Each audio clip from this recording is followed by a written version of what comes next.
Hello everybody, how are you doing today? Back to the second stream of Lost Odyssey. And yes, this is by far one of my favorite RPGs of all time. So we are not very far in it yet. We played for about 2 hours Sunday. And we are now back to it.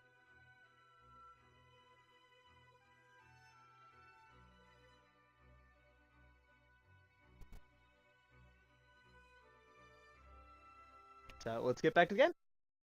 This game's storyline is, I've said it 1,000 times, probably one of the best I've ever played.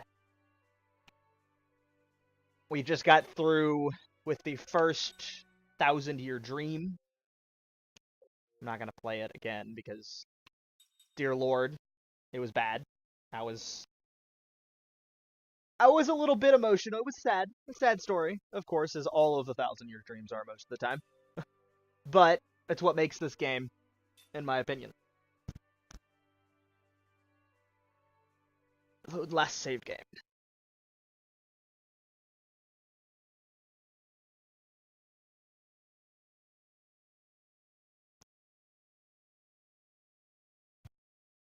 So how has your day been so far? Okay. Don't think we have a objective just yet. Not here yet. I literally just started. I don't have as big of a viewer count. Sometimes I get a bit, sometimes I get a little bit, but I'm streaming for the fun of the game and the enjoyment I have. Like, my streams fluctuate, unfortunately, depending on the game I'm playing. I get more when I play League of Legends. I expected no less of the capital of Ura. Everything's so big. And check out all the magic engines. I think they said the same things last time. I haven't been back to the city for many years. The magic engines are new, but these... Yeah, okay. They said the same thing last time. So.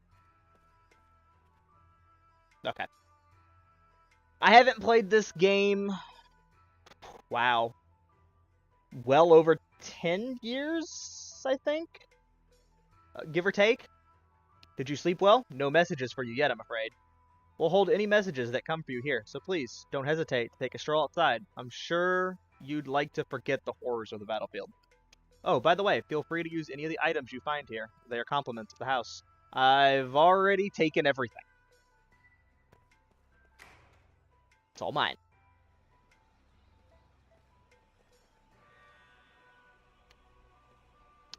I'm really not sure where to start off at this point, because last time they mentioned going to the inn,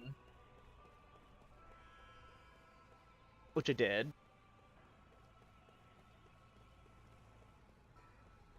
So let's head back this way, but I thought that we got the message from the guy to go meet him, but... It's still down? The monorail is not in service, so no, I can't even use the monorail yet.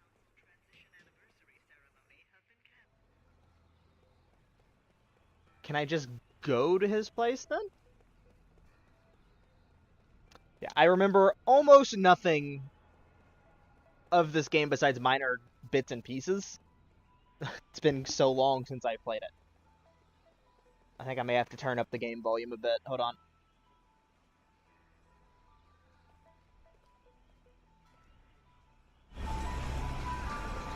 There we go. Hopefully, that's a bit better. Sorry about there being no game sound.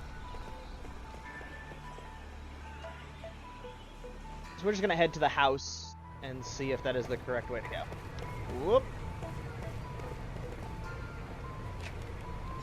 100G. Nice, nice.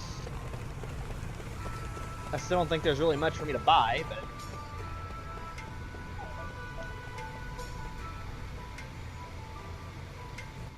So last time we got through with the council, we figured out that we are immortal, but we don't know why.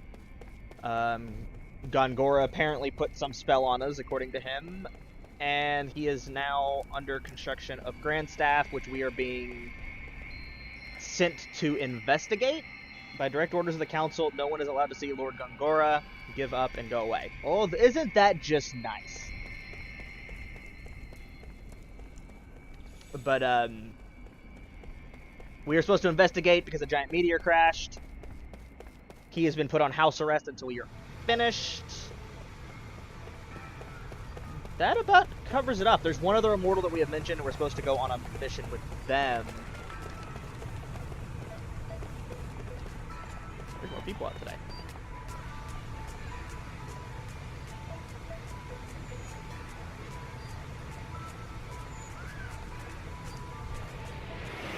Uh-oh. Kaim recalls a memory that was locked deep within his heart. A dream has been revealed. Alrighty, back to the dreams. Here we go.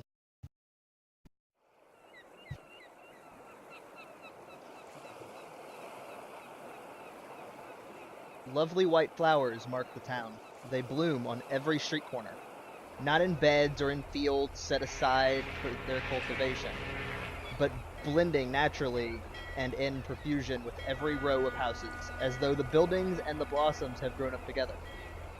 The season is early spring, and snow still lingers on the nearby mountains, but the stretch of ocean that gently laps the town's southern shore is bathed in frugilant sunlight.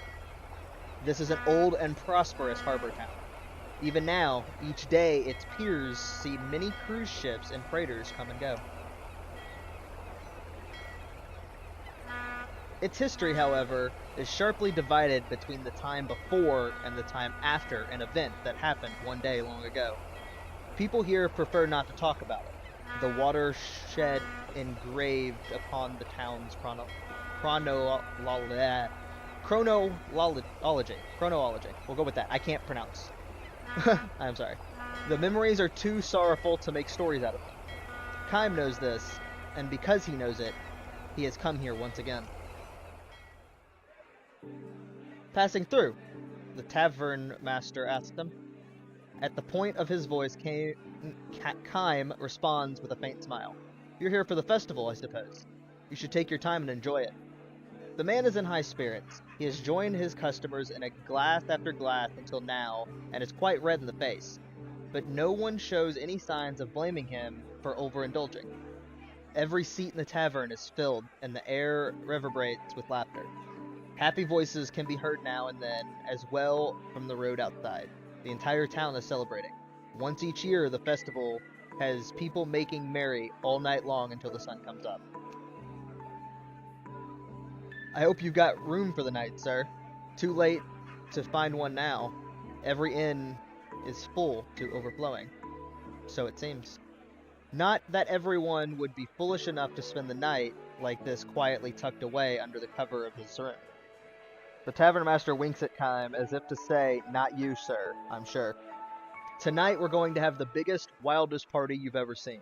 And everyone's invited, locals or not. Drink, food, gambling, women. Just let me know what you want. I'll make sure you have it. Kaim sips his drink and says nothing. Because he is planning to stay awake all night, he is not taking a room. Though he has no plans to enjoy the festival either. Kaim will be offering up a prayer at the hour before dawn, when the night is at its darkest and deepest. He will leave the town, sent off by the morning sun as it pokes its face between the mountains and the sea. Just as he did the time of his last visit. Back then, the tavern master, who just a few minutes ago was telling one of his regular customers that his grandchild was about to be born, was himself just an infant. This one's on me. Drink up, says the tavern master, filling Kaim's shot glass. He peers at Kaim suspiciously and says, You did come for the festival, didn't you? No, not really, says Kaim. Don't tell me you didn't know about it. You mean you came here by pure chance? Afraid so. Well, if you came here on business, forget it. You'll never get serious talk out of anyone on a special night like this. The tavern master goes on to explain what is so special about this night. You must have heard something about it. Once a long, long time ago, this town was almost completely destroyed. There are two kinds of events that divide history into before and after. One is the birth or death of some great person, a hero or a savior. The other is something like a war or a plague or a natural disaster. What divides this town's history into before and after was a violent earthquake. It happened without warning and gave the soundly sleeping people of the town no chance to flee. A crack opened up in the earth with a roar, and roads and buildings just fell to pieces. Fires started, and they spread in the twinkling of an eye. Almost everyone was killed. You probably can't imagine it. All I know is what they taught me in school, and what does Resurrection Festival mean to a kid. It was just something that happened once upon a time. I live here, and that's all it means to me. So a traveler like you probably can't even begin to imagine what it was like. Is that what they call this holiday? Resurrection Festival? Uh-huh. The town was resurrected from a total ruin to this. That is what the celebration is all about. Kime gives the man a grim smile and sips his liquor. What's so funny? The tavern master asks. Last time I was here, they were calling it Earthquake Memorial Day. It wasn't a festival for this kind of wild celebrating. What are you talking about? It's been the Resurrection Festival since I was a kid. That was before you were old enough to remember anything. Huh? That was before they... And before that, they called it the Coalition of Spirits. They'd burn a candle for each person who died, and then pray for them to rest in peace. It was a sad festival. Lots of crying. You sound as though you saw it happen yourself. I did. The tavern master laughs with a loud snort. You look sober, but you must be plastered out of your mind. Now listen, it's festival night, and so I'm going to let you off the hook for pulling my leg. But don't say stuff like that in front of other townspeople. All our ancestors, mine included, are the ones who barely escaped with their lives. Kime knows full well what he is doing. He never expected the man to believe him. He just wanted to find out for himself whether the townspeople were still handing down the memories of the tragedy, whether deep down behind their laughing faces there was still a lingering of sorrow that had been passed down from their forefathers' time. Called away by one of his other customers, the tavern master leaves Kime's side, but not without first delivering a warning. Be careful what you say, sir. That kind of nonsense can get you in trouble. Really, think about it. The earthquake happened over 200 years ago. Kime does not answer him. Instead, he sips on his liquor in silence. Among the ones who died in the tragedy 200 years ago were his wife and daughter. Of all the dozens of wives and hundreds of children that Kime had had on his eternal life, the wife and children he had here were especially unforgettable. In those days, Kime had a job at the harbor. There were just 3 of them, he, his wife, and their little girl. They lived simply and happily. The same kind of days that had preceded today would continue on until endless tomorrows. Everyone in town believed that, including Kime's wife and daughter, of course. But Kime knew differently, precisely because his own life was long without end, and he had consequently tasted the pain of countless partings. Kime knew all too well that in the daily life of humans, there was no forever. This life his family was leading would have to end sometime. It could not go on unchanged. This was by no means a cause for sorrow, however. Denied a grasp upon forever, human beings knew how to love and cherish the here and now. Kime especially loved to show his daughter flowers. The more fragile and short-lived, the better. Flowers that bloomed with the morning sun and scattered before the sun went down. They were everywhere in the harbor town. Lovely white flowers that bloomed in early spring. His daughter loved the flowers. She was a gentle child who would never break off blossoms that had struggled so bravely to bloom. Instead, she simply watched them for hours at a time. That year, too. Look how big the buds are. They'll be blooming any time now, she said happily when she found the white flowers on the road near the house. Tomorrow, maybe? Kime wondered aloud. Absolutely, his wife chimed in merrily. Get up early tomorrow morning and have a look. Poor little flowers, though, said the daughter. It's nice when they bloom, but then they wither right away. All the better, said Kime's wife. It's good luck if you get to see them blooming. That makes it more fun. It may be fun for us, answered the girl, but think about the poor flowers. They work hard to open up, but they wither that same day. It's sad. Well, yes, I guess so. A momentary air of sadness flowed into the room, but Kime quickly dispelled it with a laugh. Happiness is not the same thing as longevity, he proclaimed. What does that mean, Papa?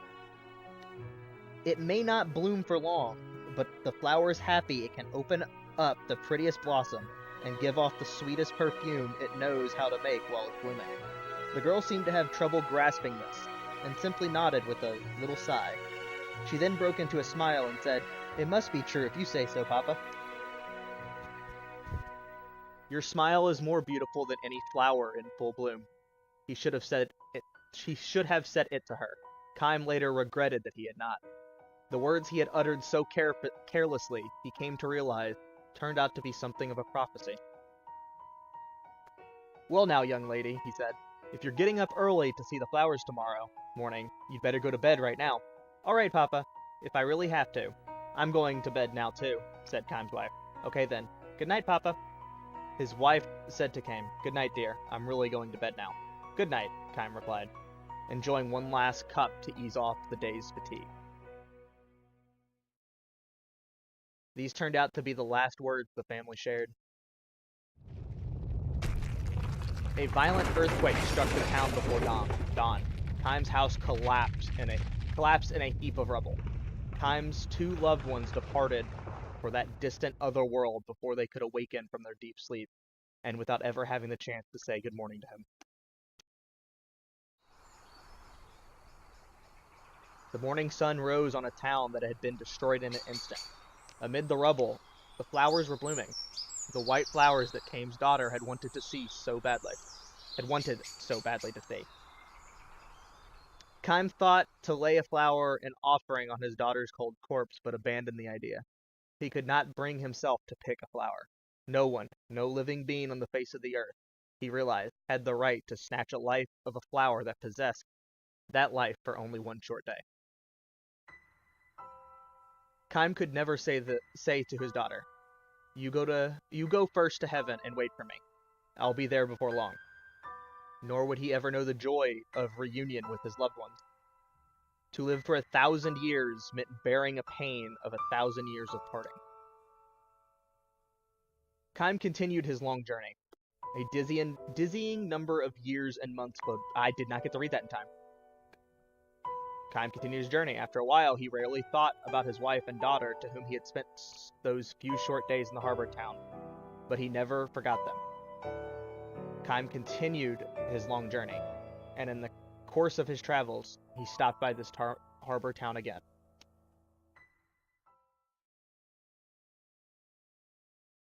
As the night deepened, the din of the crowds only increased, but now, as a hint of light comes across the eastern sky, without a signal to anyone, the noise gives way to silence.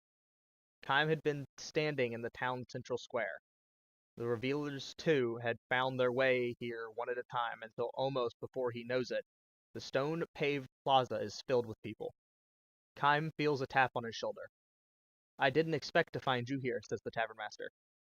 When Kime gives him a silent smile, the tavern master looks somewhat embarrassed and says, There's something I forgot to tell you before. Oh? Well, you know the earthquake happened a long time ago, before my father and my mother's time, even before my grandparents' generation. It might sound funny for me to say this, but I can't imagine this town in ruins. I know what you mean. I do think, though, that there are probably things in this world that you can remember, even if you haven't actually experienced them. Like the earthquake. I haven't forgotten it, and I'm not the only one. It may have happened 200 years ago, but no one in this town has ever forgotten it. We can't imagine it, but we can't forget it either.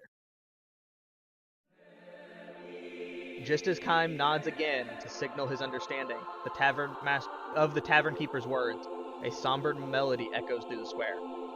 This is the hour when the earthquake destroyed the town. All the people assembled here closed their eyes, clasped their hands together, and offered up a prayer. The tavern master and Kime among them. To Kime's closed eyes come the smiling faces of his dead wife and daughter. Why are they so beautiful and so sad? These faces that believed with all their heart that tomorrow is sure to come. The music ends. The morning sun climbs above the horizon, and everywhere throughout the town blooms countless white flowers.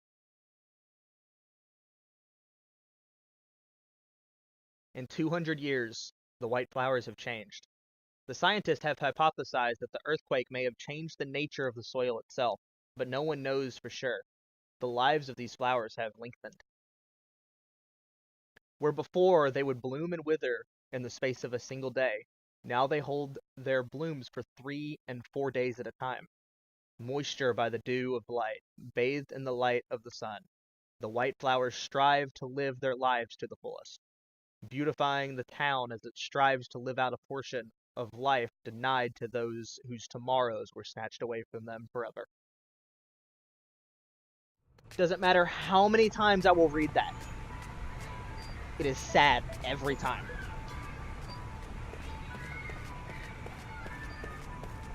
Okay, these people are all the same. Kitty cat.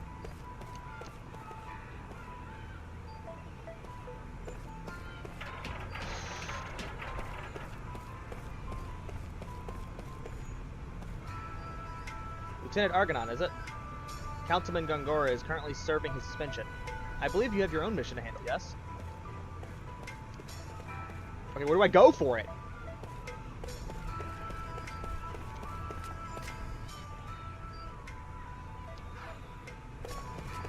Whew. Okay. I forget how long those are. It's like 15 minutes just to read Oh, there we go. I had to go just this way. Read the chat. Oh, sorry. Oh, look out. Sorry, miss.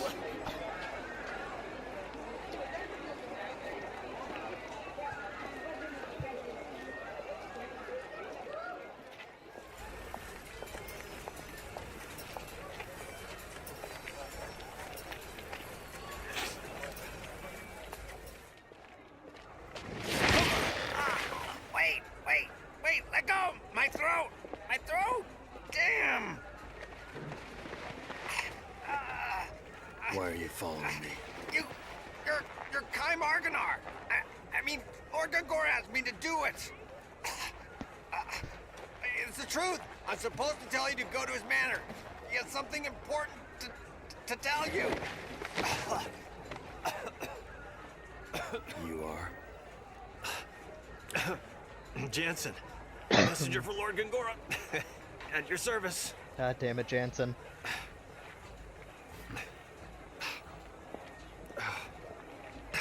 Kind, you're going the wrong way. An attitude. Jeez whiz.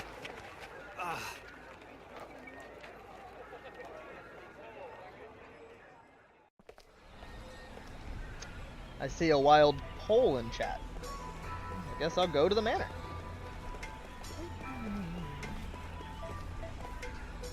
Have you heard about this? A connection of mine in the council. A connection of mine in the council told me Councilman Gongora has been confined to his private estate. Could it be true? So the soldiers in front of his house aren't protecting him, but rather keeping him there? Seemed that way.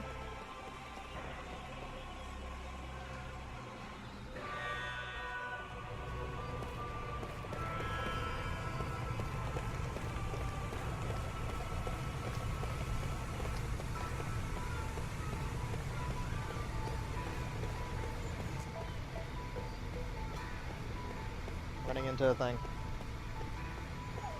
Okay, to the mansion that we couldn't get in just 2 seconds ago.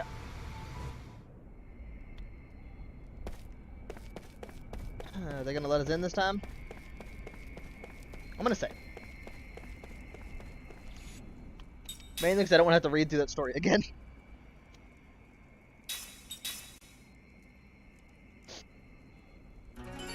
Okay. What does Gongora want with us? And why send a creepy man to find us?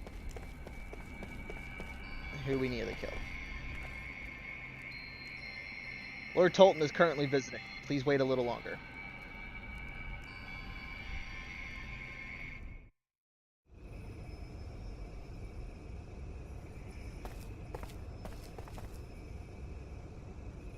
House arrest is going too far. I have firmly opposed Roxian on this. Do not despair, Gongora. Thank you, Your Majesty. It is much more than I could have asked. Your father would have been pleased. I could never fill my father's shoes. And now that Ura is a republic, I am simply a citizen like everyone else. I am no longer Your Majesty. I respect the royal blood that flows in your veins. It is only fitting that I offer the respect you're due. Do not be foolish. People will think you're a dissident who wants to restore the monarchy.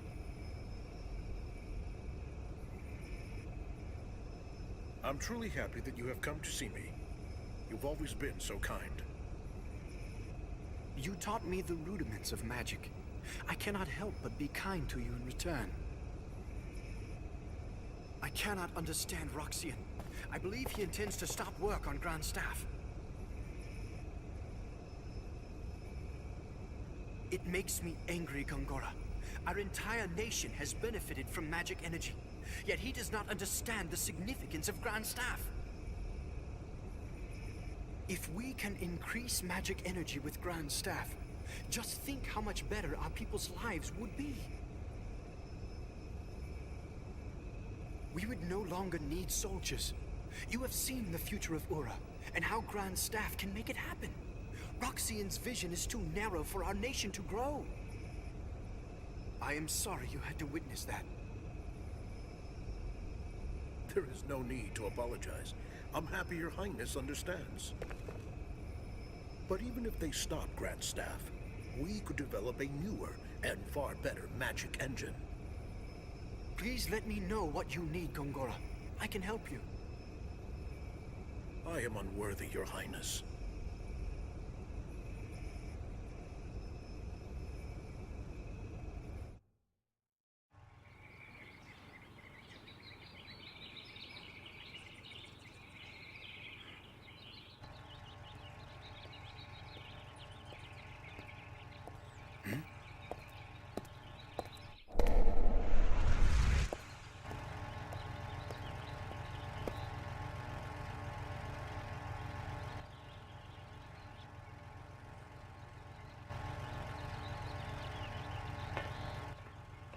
That's not suspicious at all. Please, go in.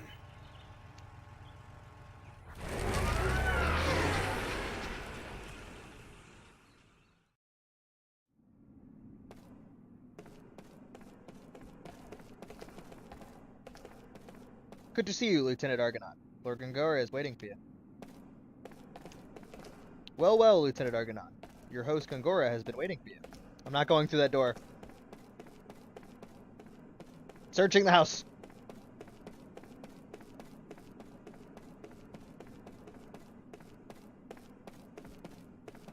You will find Lord Gongora in his study as always.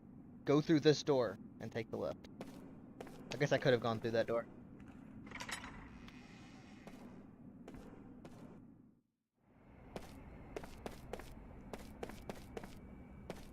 Okay.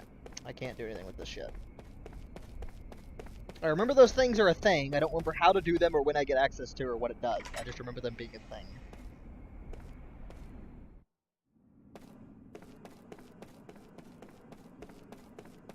I actually think those two doors link up to the same room. Footsteps in this game.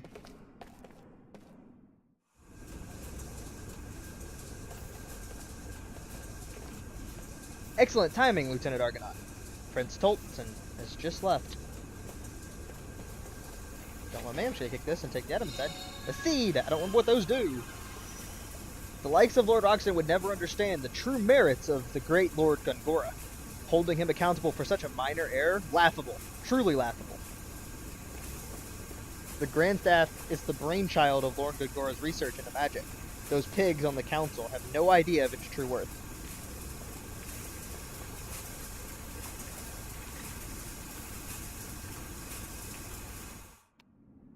Treasure! I obtained Firebomb. And Berserker's Necklace. And Shiny Hawkeye.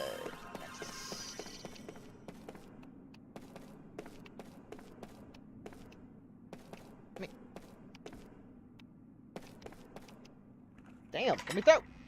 I'm in the dark! Okay.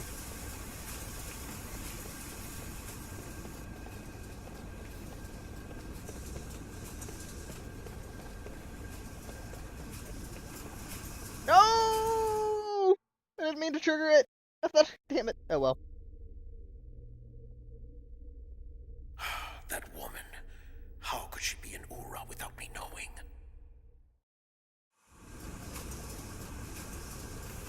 Oh, we're good. Lord Gongora is on the second floor as always. Use this lift if you want to see him. I don't want to.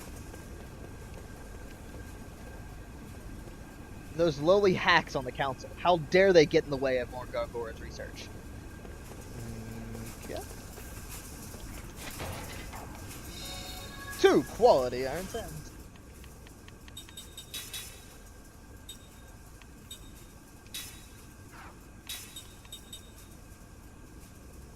I want to learn that first.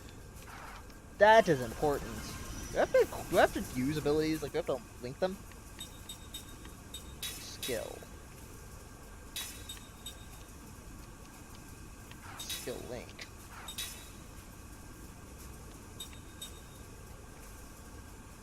We'll get a tutorial about it eventually.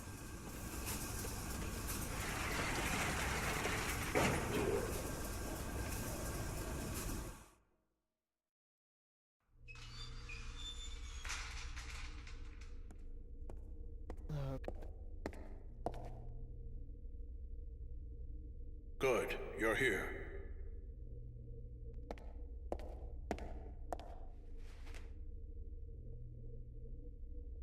I asked you here for only one reason.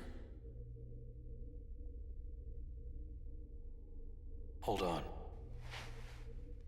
What is it? Oh no, great, here he comes. Hey, whoa, hey, you are really short-tempered. Hey, I don't have a sword, okay? Easy. Why are you here? I told you, I'm just a messenger. I came to see if you really come or not, which you have, so that's good. That's enough, Kaim. He's on our side. Thanks. A little late, though. We can use him. He's cunning and quick, and he has many connections. I want you to take him on your investigation of Grand Staff. No way, sir. You know, I thought he'd say that, my lord. His shoes, hello? Look, this other immortal joining the investigation, she might be dangerous. Why? The woman was once a pirate. I don't know how it happened, but she's now a soldier for our army.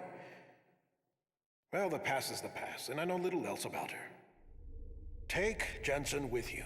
He can help keep her in check. Despite what else he may be, he has a healthy respect for women. So, you know, I heard she was a looker, if you catch my drift. I mean, you've seen her, right? Okay, be that way. You guys are way too serious. Pirate. All right. Understood. All right, then. I'll be there early. Oh, yeah, you can count on it. Remember, Kaim, you're the only one I can trust.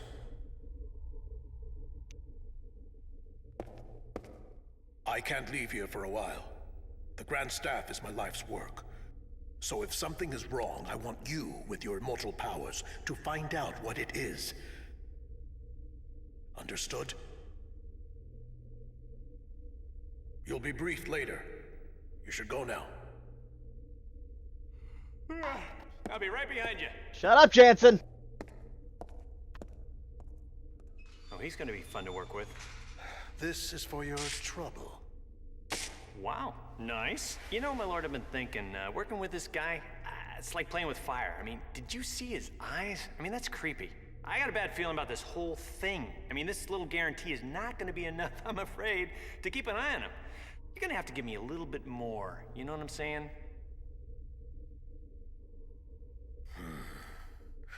You're already under a magic contract. Don't get greedy. Whoa, hey, okay, that's some serious mojo, buddy. Easy, easy. Is your fee still unsatisfactory? Okay, not funny. I'm not laughing, okay? I didn't stick my neck out for this, okay? Jeez, everyone's a pain in the ass. I'm taking a bath. God damn it, Jansen. Oh, dear lord.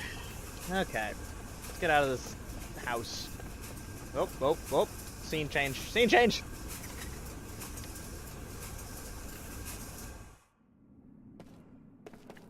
And welcome, Trista. I now see you in the chat. Being a lurker. Lieutenant Argonon, do you have everything that you need for your journey? You should prepare yourself well, so that it may... so that you may better fulfill the expectations of Lord Gongora. Having you come in and out of here could damage Lord Gongora's reputation. The council won't look kindly on it. You won't be allowed to re-enter the mansion once you leave. Are you sure that you want to leave?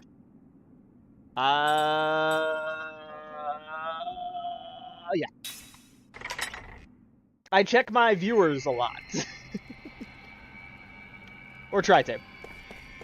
You can continue to lurk, it's fine. You missed another sad scene at the very beginning of the stream. Because yay, that's a thing. But it's good, it's about to pick back up.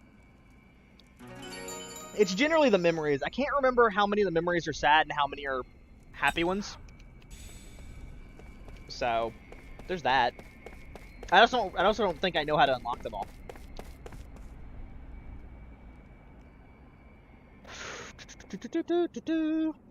Okay.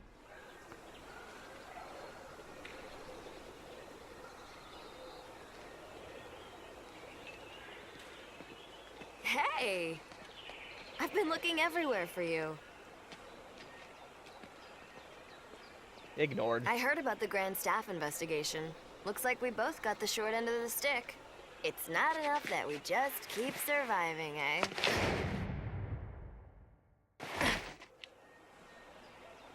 There's always something. So, what did you learn in the council? Nothing to do with you. Oh, really? Say, haven't we met somewhere before? Ugh. Nothing to worry about if you can't remember. Neither can I. You too, huh? I can't recall a thing.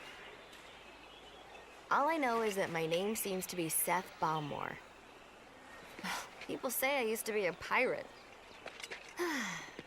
Isn't it strange that both of us lost our memory and are immortal? Maybe we met a long time ago. I sort of get that feeling when I look at you. When we met before, were we enemies? Or allies? Or maybe even lovers? Looking forward to starting our journey tomorrow, Kaim Argonar. Tomorrow? You still haven't been contacted by the council? You set out for Grand Staff tomorrow morning. I thought you would have heard by now. Oh, and by the way, I'll be joining you on your little trip. So you are going with me then? Being late is strictly forbidden. Bye, Seth.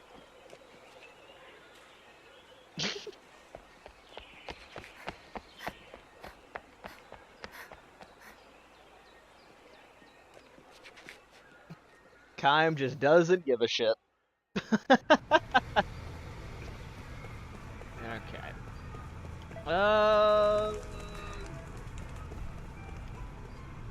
Okay, can't probe those anymore. Now it's our turn to sprint away. Ball! I missed! I missed again! Okay, we're good.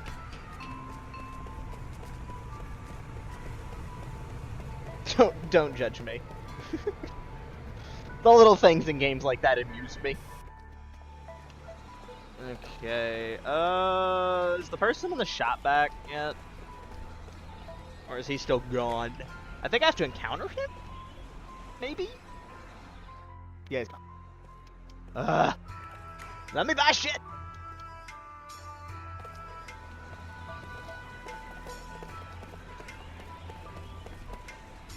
Well, time to go to sleep for the night. And probably get another memory and another dream.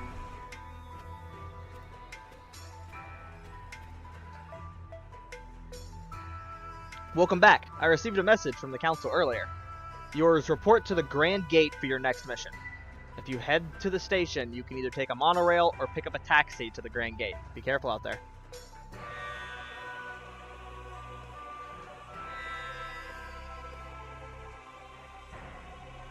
Yeah, we'll stay.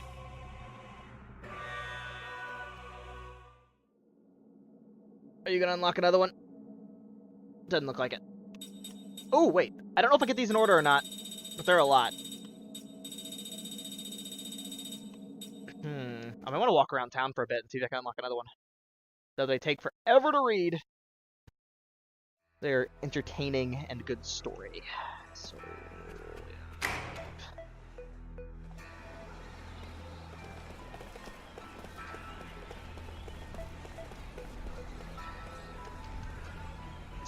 enter the bar. And get drunk.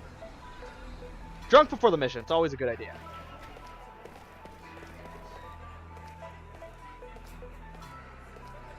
Hold on, you're fresh from the battlefield too, aren't you? Guess we both owe someone upstairs a big time. I kind of feel on a heel thinking about all of my dead buddies. But having another chance to see your family, well, that's a great feeling. I didn't think I'd actually make it out of this alive, after all. I have no idea what I'm going to do when it's time to knock on my family's front door. Yep. Time recalls a memory that was locked deep within his heart. Story time!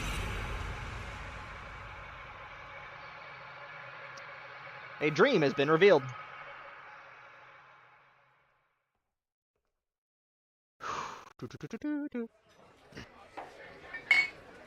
Alone in a crowd of rugged men, nursing his drink in the far corner of an old post town's only tavern, Kime. A single man strides through the tavern door. Massively built, he wears the garb of a warrior. His soiled uniform bespeaks a long journey. Fatigue marks his face, but his eyes wear a penetrating gleam. The look of a fighting man on active duty. A hero's return. The tavern's din hushes instantly. Every drunken eye in the place fastens on the soldier with awe and gratitude. Hold on. Sorry. The long war with the neighboring country has ended at last, and the men who fought on the front lines are returning to their homes. So it is with this military man. The soldier takes a seat at the table next to Kimes and downs a slug of liquor with the forcefulness of a hard drinker, a man who drinks to kill his pain.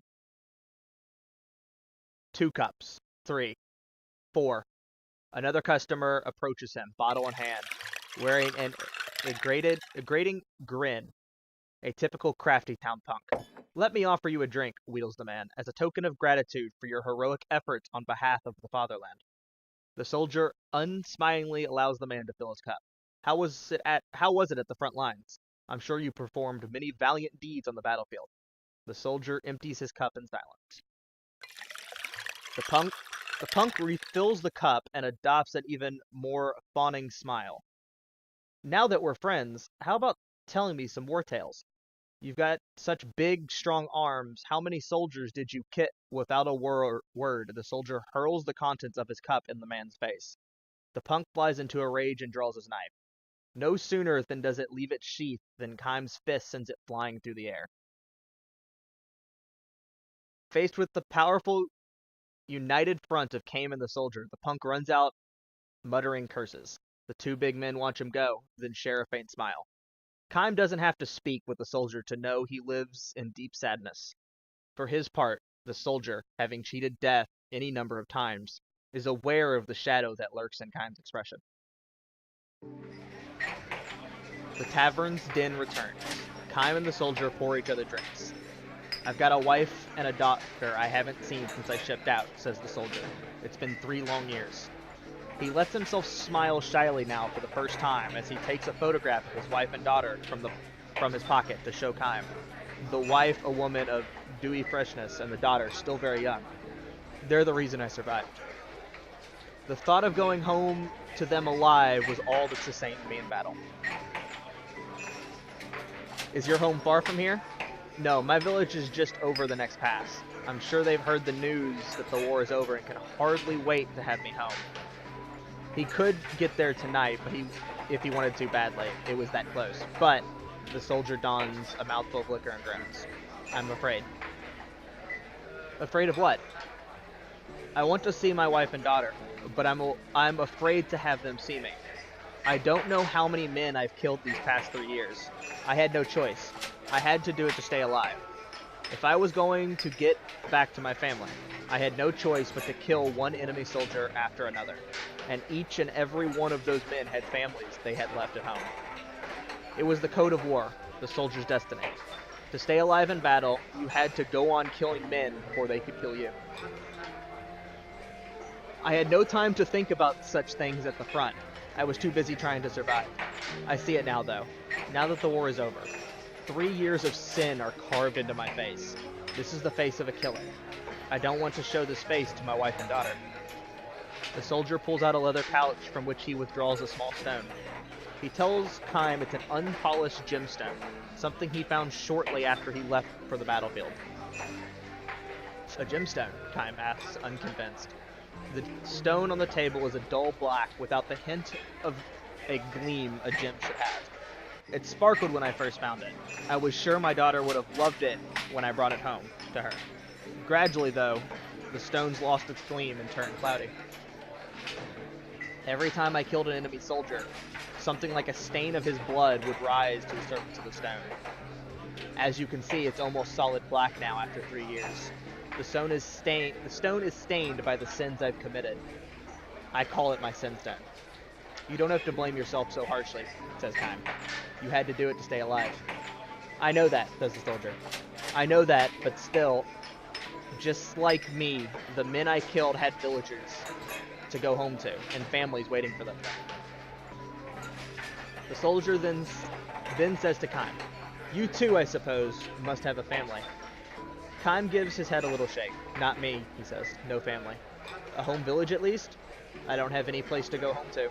Eternal traveler, eh? Uh-huh, that's me. The soldier chuckles softly and gives Kime a sour smile. It's hard to tell how fully he believes what Kime has told him. He slips the sin stone into a leather pouch and says, you know what I think? If the stone turned darker every time I took a life, it ought to get some gleam back every time I saved a life. Instead of answering, Kime drains the last drop of his liquor into his cup and raises from the table. The soldier remains in his chair, and Kime, staring down at him, offers him these words of advice. If you have a place to go home to, you should go to it. Just go. No matter how much guilt you may have weighing you down, I'm sure your wife and daughter will understand. You're no criminal. You're a hero. You fought your heart out to stay alive. I'm glad I met you, says the soldier. I needed to hear that. He holds his right hand out to Kime, who grasps it in return.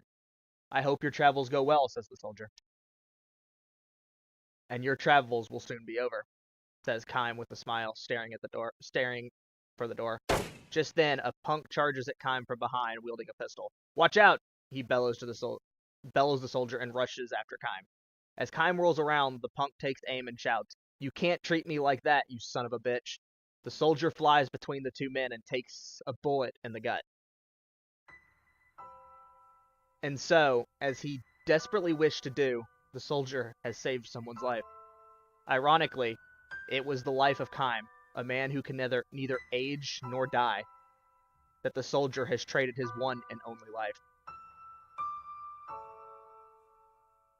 Sprawled on the floor, nearly unconscious, the soldier thrust a leather pouch into Kime's hand. Look at my sinstone, will you? Maybe, just maybe, chuckling weakly, some of its shine has come back. Blood spurts from his mouth, straggling the laugh. Kime looks inside the bag and says, It's sparkling now. It's clean. It is? Gasped the soldier. Good. My daughter will be so glad. He smiles with satisfaction and holds his hand out for the pouch. Gently, Kime lays the pouch in the palm of his hand and folds the man's fingers over it. The soldier draws his last breath, and the pouch falls to the floor. The dead man's face wears a peaceful expression. The stone, however, the man's sin stone, which is rolled from the open pouch, is as black as ever. I told you they were sad! Ah! Okay, I already talked to all these people.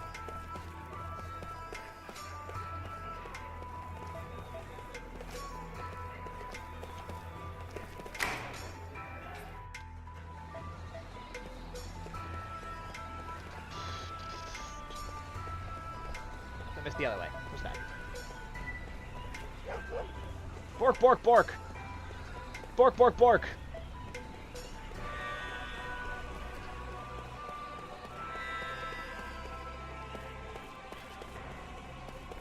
This just takes me to the counts, so I can't go anywhere this way. Okay. Time to move on. Time to move on.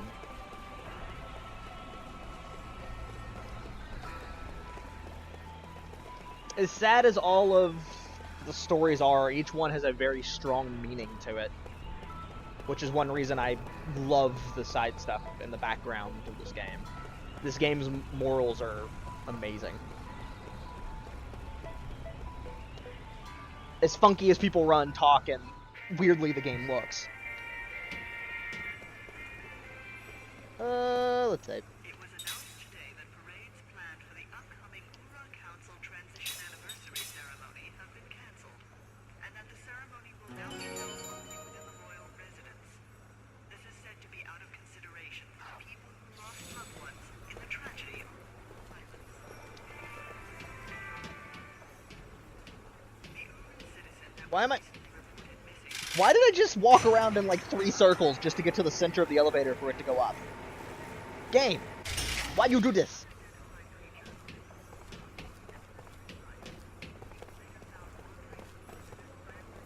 Okay. That's not the one I need to go to. Kitty cat! Oh no, another memory. You know what? My dad works in Magic Production Factory. He's the boss of the whole place. I'm not the boss of anything, really. I'm glad she's proud of me, though. Everything I do for her. And another memory. Half the stream's gonna be reading this stuff. A dream has been revealed.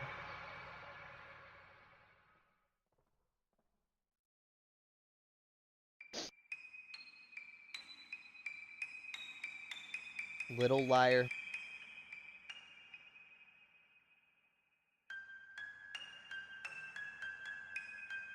Everyone in the marketplace hates the little girl.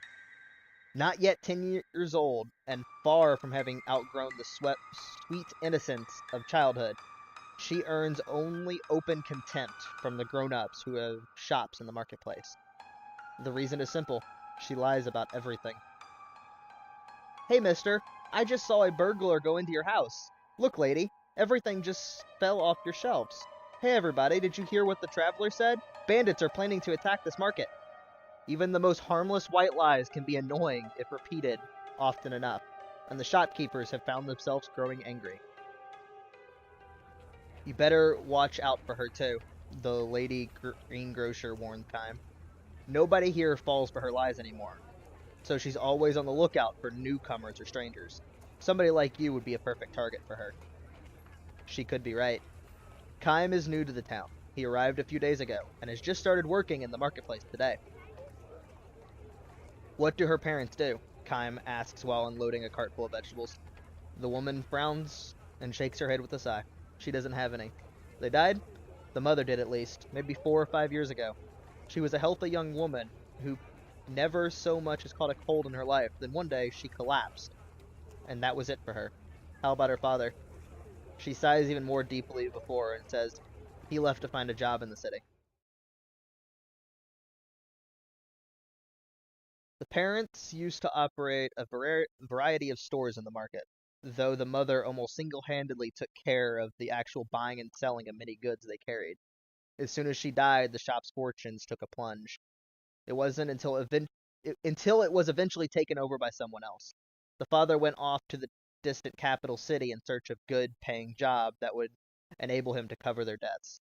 He promised to come back in 6 months, but he has been gone a whole year now. Letters used to arrive for him on occasion,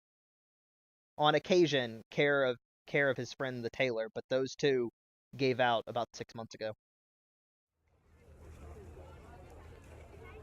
I guess you could say it's sad for such a little girl to be waiting around for her father to come home, but still, the girl now sleeps in the corner of the communal storehouse run by the people of the marketplace. We all used to talk about taking care of her, to be stand-in parents for her until her father comes back. This is no surprise to Kaim. He knows from his own experience that all the people who work in the marketplace, not just this plump, kindly woman, are good-hearted and generous despite their limited means. However, they would never have hired a stranger. Otherwise, they would have never hired a stranger like himself. But long before the first 6 months went by, we were all heartily sick of her. She was sweet. She was a sweet, simple girl while her mother was alive, but this experience has left her kind of twisted. All her sweetness is gone. Of course, we all feel sorry for her, and we take our turn feeding her and dressing her and hand-me-down. But the way she keeps telling lies to all the grown-ups, nobody really cares about her anymore. Why can't she see that? She must be lonely, don't you think? With a pained smile, the woman shrugs and says, "That's enough gabbing for one day. Work, work." She goes back inside the shop. Kaim is sorting the vegetables he has unloaded in front of the shop when he hears a little voice behind him and say, "Hi, mister. You new here?" It is the girl. "Uh-huh. You're not from this town, are you?" "No, I'm not." "Are you living upstairs while you work here?" "For a while, at least. That's what I'm hoping to do. I'll tell you a secret, okay?" It's starting already. "Okay," Kaim says without pausing in his work. "There's a ghost in this marketplace. The people here don't tell anybody about it because it's bad for business, but it's really here. I see it all the time." "Really?" Kaim responds with feigned surprise. He decides to play along with her rather than scold her for lying. In this endless, long life of his, he has encountered any number of children who have lost their parents or been abandoned by them. The sadness and loneliness of children who have been cast into the wide world alone are exactly what Kaim feels himself as he continues to wander through the infinite flow of time. "What kind of ghost?" "A woman, and I know who she is. It's the ghost of a mother who lost her child," she says. "Her little girl, her only child, died in an epidemic. Overcome with grief, the mother chose to die, and now her ghost appears in the marketplace every night searching for her daughter." "The poor mother. She killed herself so she could be with her daughter, but she can't find her in the other world either. So she keeps looking for her here and calling out, 'Where are you? Hurry and come with mommy to the other world.'" The girl tells the story with deadly seriousness. "Don't you think it's sad?" she asks Kaim. She actually has tears in her eyes, which is precisely why Kaim knows she is lying. Even if he had not been warned about by the woman, he would know this was a lie, based on what she told him about the girl's background. Kaim carefully arranges bunches of well-ripened grapes in a display crate and asks the girl, "Why do you think the mother can't find the daughter?" "What?" the girl asks him with a dazed stare. "Well," he explains, "the girl is not in the other world, and she is not wandering around this world. So where is she?" Kaim does not mean this to be a cross-examination. He simply feels that someone who lies out of sorrow can have a far easier time of it by recognizing the lie for what it is. The loneliness of the girl who has lost her mother and been abandoned by her father consists not in telling one little lie, but having to keep on lying. Now that you mention it, that's a good point," the girl says, smiling calmly. "Really? Where did the girl go?" Kaim momentarily considers pointing at the girl as if to say, "Right here." Before he can do, she continues, "This is the first time anybody's ever asked me that. You're kind of different. I wonder." "No, you are. You're different," the girl insists. "I think we can be friends." Her smile deepens. Kaim smiles back at her, saying nothing. Just then, they hear the lady greengrocer coming from the back of the shop, and the girl dashes away. Just before she disappears around the corner of the alleyway, the girl gives Kaim a little wave as if to say, "See you soon." For the first time, the face of a little girl, with all too grown-up speaking style, shows a hint of childness befitting her years. The girl begins coming to see Kaim at the shop several times a day when the lady grocer is not around. She tells him one lie after another. I baked cookies with my mother last night. I wanted to give you some, but they were so good I ate them all. Bandits kidnapped me when I was a little baby, but my father came to save me and beat up all the bandits so I didn't get killed. My house? It's a big white one in the foot of the mountains. You're new here, so you probably don't know it. It's the biggest house in town. You don't have a family? You're all alone? Poor Kaim. I wish I could share some of my happiness with you. All her lies were born of sorrow. Sad, lonely lies. She could never tell the marketplace people who knew her background. At the end of every chat with Kaim, as she is leaving, the girl holds her fingers to her lips and says, "This is just our secret. Don't tell the lady grocer." Of course, Kaim says nothing to anyone. If he happens to find himself in a situation where the market people are speaking ill of the girl, he quietly slips away. Lies and... oh god. Whatever. I can't pronounce words correctly. Are funny things. They don't take shape because someone tells them, but rather because someone listens to and voices agreement with them. A truly isolated individual can never speak ill of anyone. The same can be said regarding lies. Because she has someone to tell her lies to, the girl needs not fall into the abyss of true isolation. To protect her small, sad share of happiness, Kaim plays the role of her listener, raising no objections. One day, when the little girl comes to see Kaim, she takes special care not to be noticed by the lady grocer or by the owners of the neighboring shops. Tell me, mister, are you planning on staying here a long time? No, I'm not, Kaim says, continuing to unload the vegetables and fruits. You'll be leaving when you save up enough money? Probably. But you don't have enough yet. I'm getting there, he says, turning a strained smile on the little girl. This is a white lie of his own. He already has enough money to support himself on the road. Nor has he taken his current live-in job because he needs money so badly. He is here because he has not found a destination he wants to travel to. A journey without a destination is an endless journey. Wise men say that you need dreams and goals in life, but dreams to accomplish and goals to realize shine as guideposts in life precisely because life is infinite. Not infinite. Finite. Because life has an end. So then, what should be the dreams and goals of one who has been burdened with a life that has no end? Kaim is not a journey to be hurried. Kaim's is not a journey to be hurried.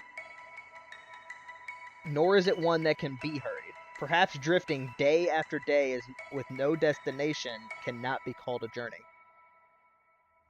If I were you, says the little girl, I would get out of this marketplace as soon as I had saved up enough for 2 or 3 days of traveling. Kaim responds to her with a silent, pained smile. What would be the look on the girl's face if Kaim were to tell her, I'm staying here for you? I am finding the meaning of my life for now is providing you with a listener for your lies.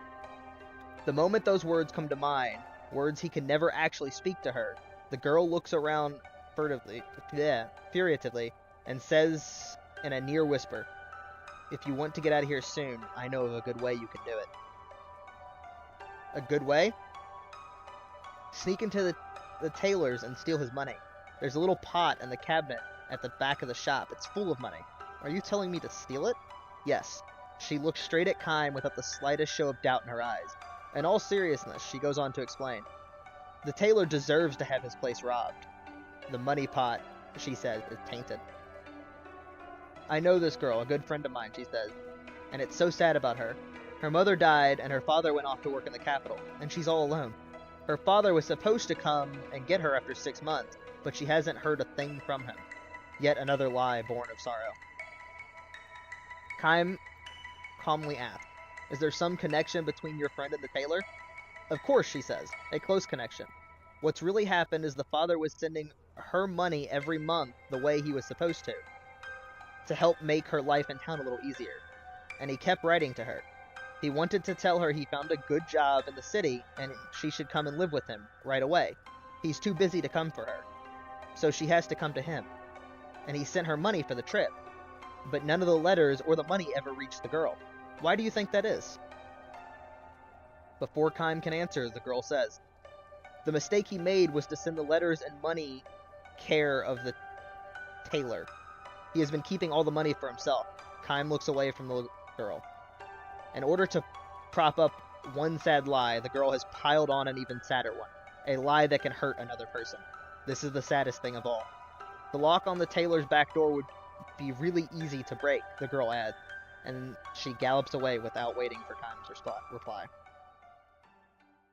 I'm butchering this one. The girl comes running to the grocery store the next morning, shouting for the owner.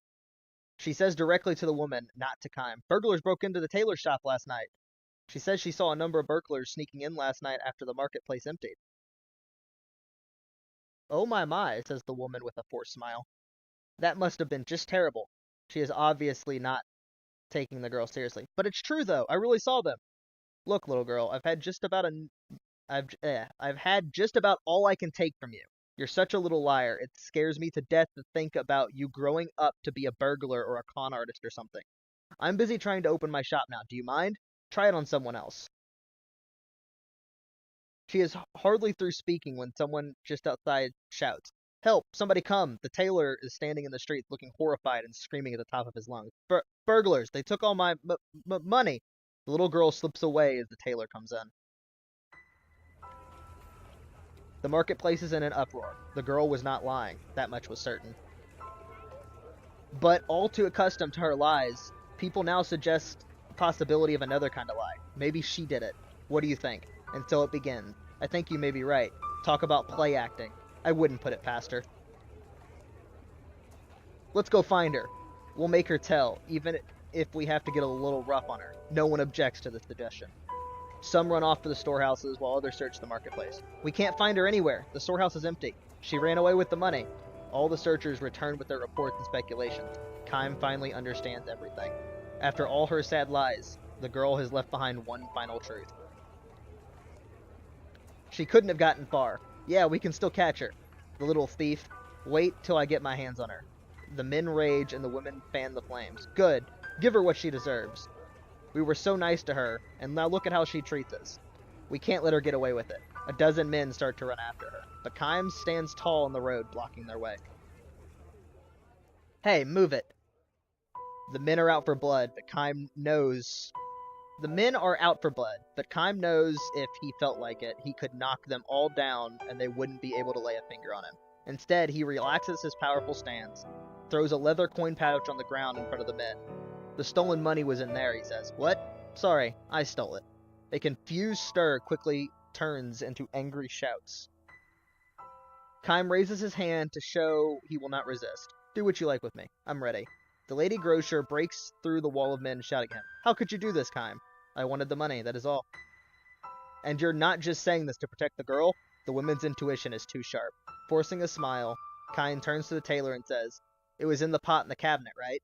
The man nods energetically. It's true, he must have done it. I've had the money in a pot. He's the thief. The money wasn't the only thing in the pot, though, was it? What are you saying? You had some letters in there, too. Letters from the girl's father. That's a lie. Don't be crazy. It's true, though. No, there couldn't have been any letters. I threw them all. The tailor claps his hand over his mouth, but it's too late. The lady grocer glares at him. What is this all about? She demands. No, I mean, you better tell us everything. The people's angry glances turn from Kane to the tailor. Some days later, two letters arrived from the girl's address to the lady at the grocery store and the nice man upstairs. Kime's letter says the girl managed to find her father in the capital. He has no way of knowing if it's true or not.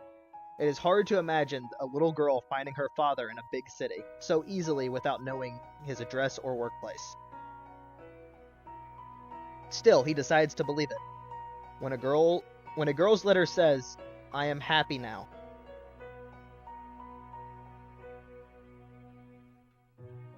Human beings are the only animals that lie. Lies to deceive people, lies to benefit oneself. and lies to protect one's own heart from the threat of crushing loneliness and sorrow. If there were no lies in this world, much strife and misunderstanding would surely disappear. On the other hand, perhaps it is because this world is a mixture of truth and lies that people have learned how to believe.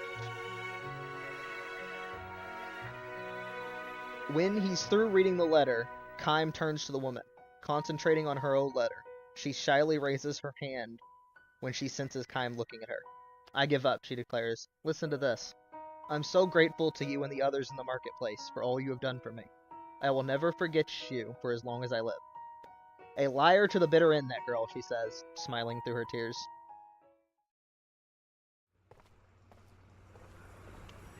As I said, always a good moral, but sad. Ugh. But sad.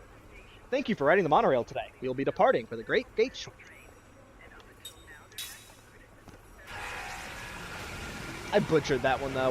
Once I got thrown off, I couldn't get back on track and get... Oh, dear lord. Never been good at reading out loud.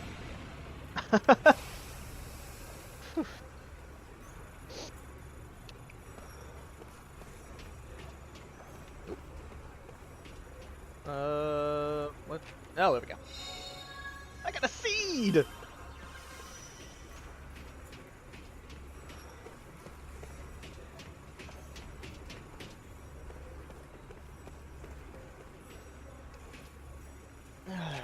Okay, 100 G. If only I could find a shop to spend that on, it'd be great! Change to antidotes.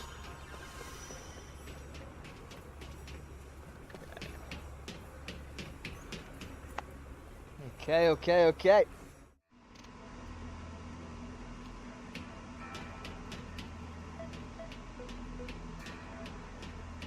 I've had 3 of those stories already. That's been most of what this is reading those stories. They take quite a bit of time, but I believe they are worth it. I truly do.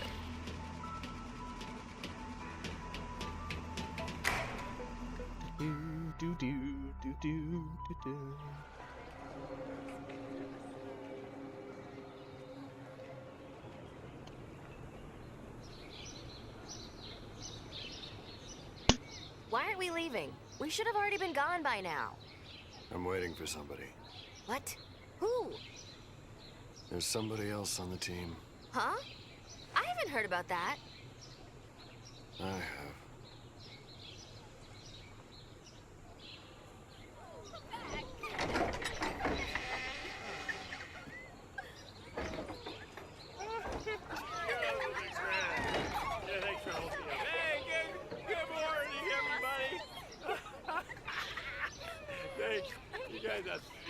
What the?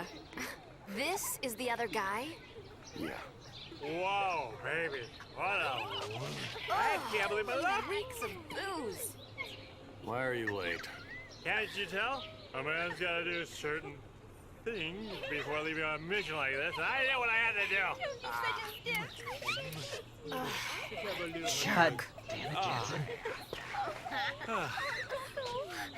Thank you, my lovely. Do or die Johnson is now off to meet certain death. I miss you. Oh, Jensen, come back to us. We still have that Oh, bottle that is for you. so sweet. I know. Oh, don't say that. That's so nice. Oh, you girls, I'm already missing you. Hey, can I have just 15 more minutes? I need 15 for her, and her. That's 45 minutes. That's all I'm asking.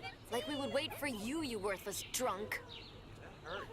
That You hurt. poor things. I think I You was know very what? good. You're free to go. Hey, Thanks for bringing him to us. Well, thank you. You're such a doll. You come and play with us next time, honey. More than Hey, that. don't touch me. Get out of here. Shoot. Oh, that's not very nice. Okay, bye-bye, girls. Don't cry. I'll be back. Don't worry. Okay. Bye again. Great. Just what we need. More useless Hey, baggage. hey, that's not nice. I ain't gonna come in real handy. You know, you can count on it. Oh, hey. Who's counting on What do you- what? Ow. Hey. Man, you are so angry. What is your problem? Hey, you ready? God damn it, Jansen. Ooh, okay, yes. Mortals like Jansen learn new skills by raising their levels, but immortals don't acquire new skills by leveling up. Immortals can learn skills from mortals using Skill Link. Configure Skill Link from the skill menu. By selecting a mortal, all of the skills learned will be displayed. Select the skill you want to learn and the link will be established. To learn a skill, you must fill the SP gauge. SP can be gained in battles. An immortal using Skill Link with a mortal can only earn SP towards the link skill if they are both in the formation. After using the Skill Link, don't forget to set the battle formation. Skills can also be learned from accessories. Some accessories grant the users the effect of the skill simply by equipping them. The skills learned from mortals will not be effective until you assign them in the skill slot. Immortals can use skills assigned in the skill slot. Do not forget to assign these skills you want to use in here. No, I do not want to view it again.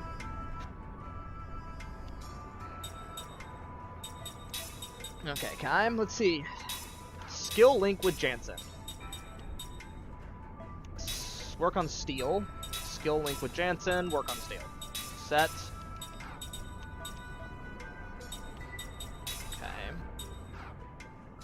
Next, equip. The White Fang. Give her a Bruiser Ring. Gives you an attack boost. You get nothing, but then you get 4 attack track. Okay, let's go. Oh, okay. Alright, none of this stuff resets.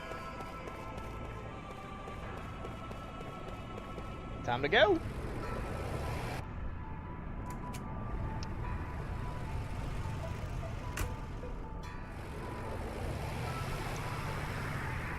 Okay. Well, this is quite rare. Running into travelers in a place like this. The shopkeeper!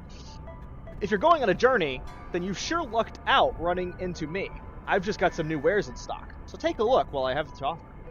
Beyond the Great Gate is dangerous region infested with monsters. You best be prepared if you're traveling through there. From equipment to medicine, I've got what you need. There we go. 13 of those in stock, 3 of those. Oh, this is good. Give me. Wait. And I have these 2. And I think I can just interchange them so I don't need to worry about it, but I do not have Thieves Bracelet. The Thieves Bracelet. Shit. Thieves Bracelet will be nice. I don't think I need any equipment. I run a small, humble shop in the city of Ura. If you're in need of medicine or such, pay me a visit. I think you'll be quite happy with what you find. Good timing! So Jansen starts with heal, level 1 white magic, and level 1 black magic. Or steel, not heal. Steel. So what I might do is Skill Link white magic, and then equip her with Thieves Bracelet first to get steel? Wrong person.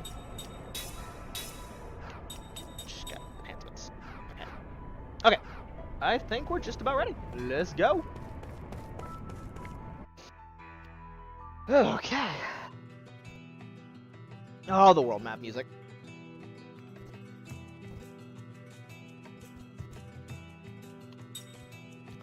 Ypsilon Mountains North.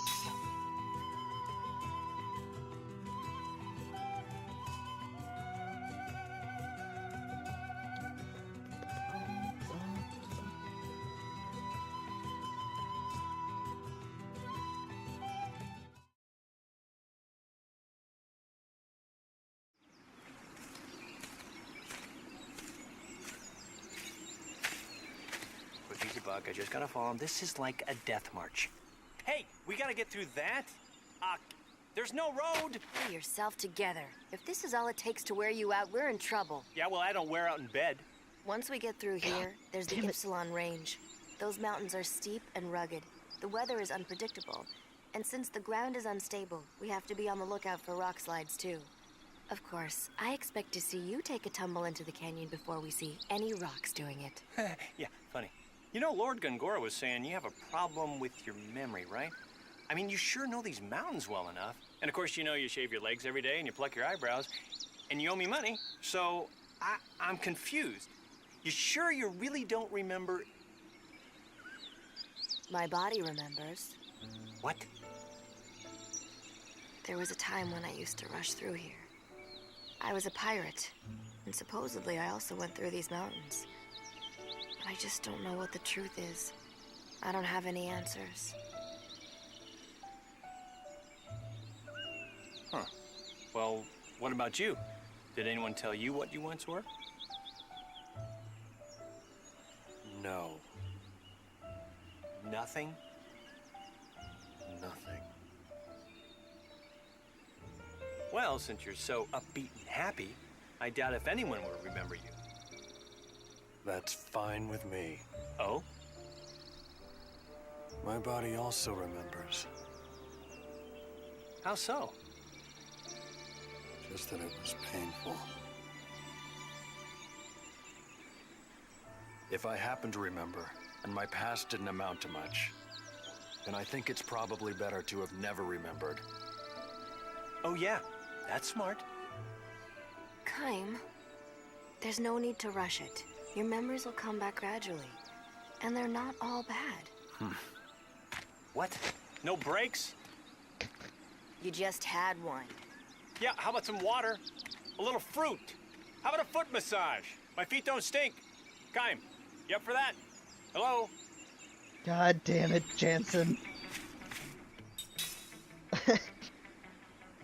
I both hate and love Jansen.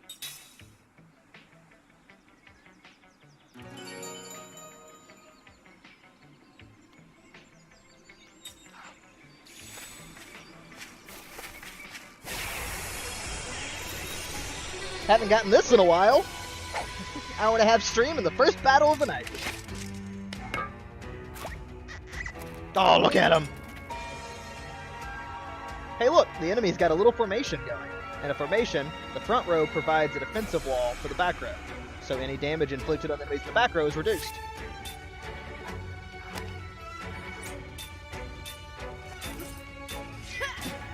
I forgot to do a formation. You can see how tight the front row's defense is with this. Guard condition, GC. The upper gauge and the gauge on the upper left-hand corner of the screen indicates the enemy's guard condition. The gauge in the upper right indicates allies' guard condition. The guard condition is made up of the total HP in the front row. By attacking the enemies in the front row, you can reduce their guard condition. Easy enough, right? Get rid of the enemy's front row, and the back row will start losing their defense. Hey, that's not bad at all. See how the guard condition has gone down? The higher the guard condition, the less damage you can cause to the enemy in the back row. When the guard condition reaches 0, any damage inflicted will no longer be reduced.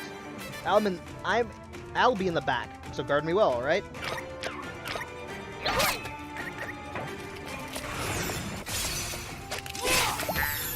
Perfect! So this is a tutorial battle, basically. Yeah, see, he doesn't even have his magic. Oh, look! Now they're casting a spell. Here's a little hint for you. See the action display in the bottom right?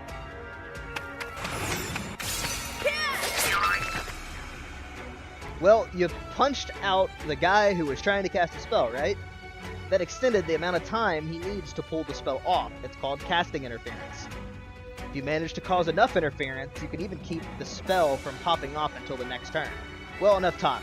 I'd say, let's take care of this rabble.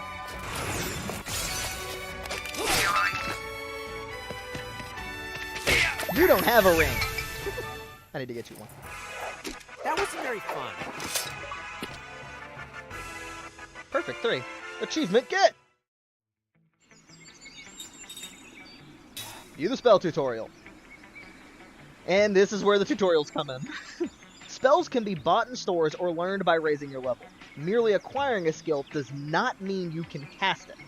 Spells can only be used when you equip the skills needed for the spell in question. Use the menu to view the list of spells you learned in the spell book. This will also display the MP required, casting time, and which character can use each magic. The alphabetic letter representing the casting speed within one turn is S, is the fastest, and it will go slower from A to H. The number represents how many turns are required before the spell takes effect.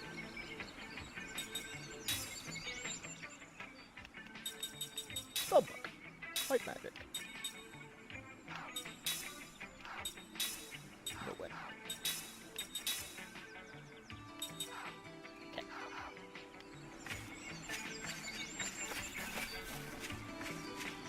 I would like to fight the first boss before the end of the night, but I don't think that's going to happen. We will try. We'll see what we can do.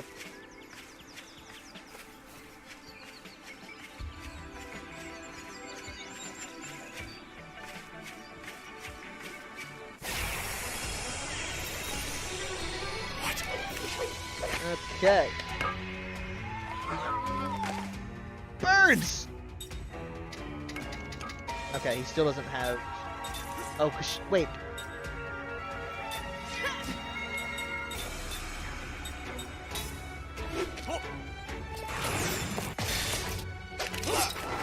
Damn.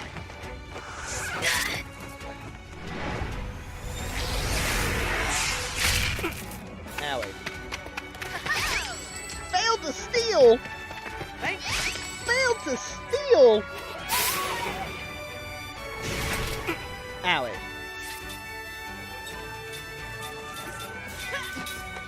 Try again.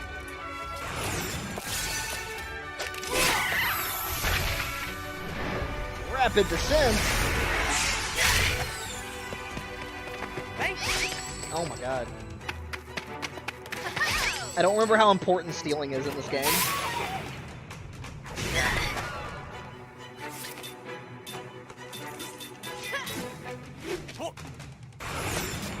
I'm taking a lot of damage. For trying to steal this, I could have finished it already.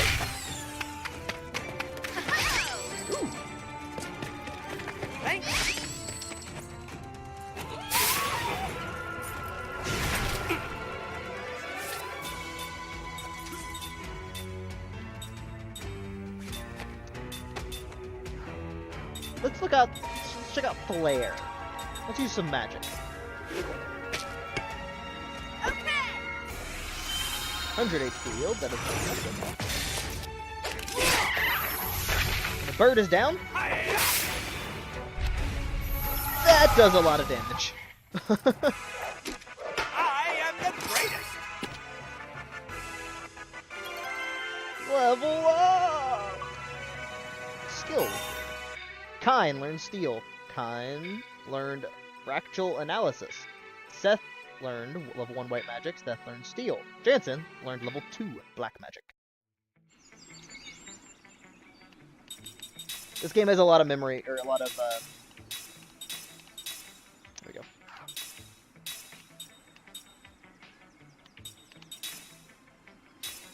Actually, you will learn White Magic. Over to here. Right there. Skill link, Jansen. I want you to learn level 1 Black Magic. Go to equip. Take off that, put on that one. Take that off and put that on. And you didn't... Yo, you can't actually learn it through there. Okay. Okay.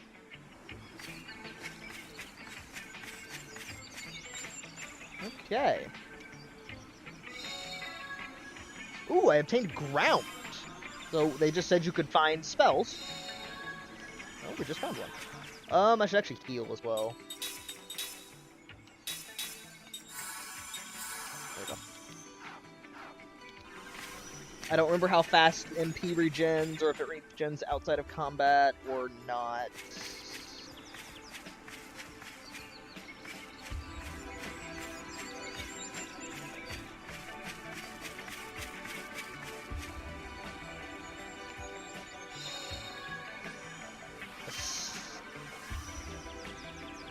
Slot seed? Is that what that said? A strange seed that grants an extra skill slot to an immortal. Nice.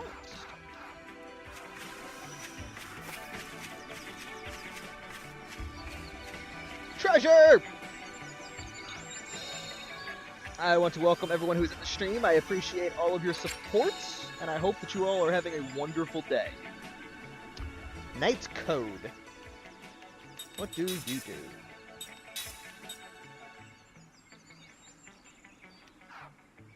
I think I want that first.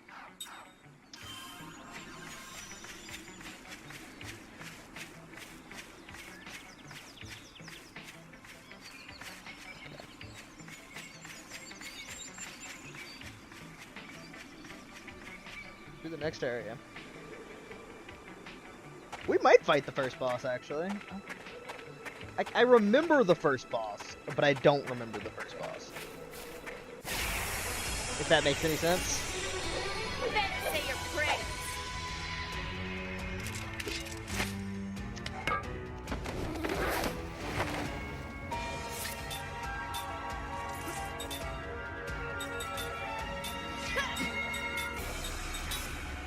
Why did I attack the one in the back?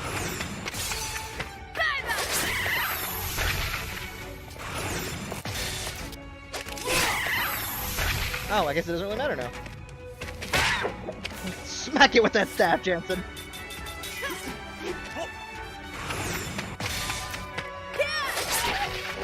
Ah, I didn't knock it back in time.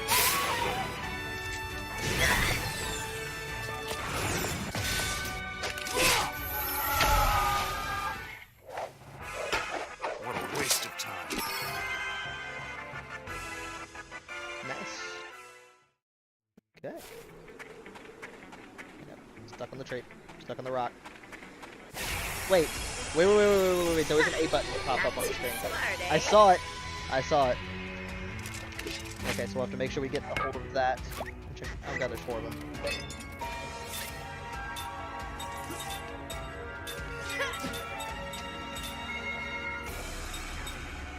Yeah, Prism! A lot of MP though.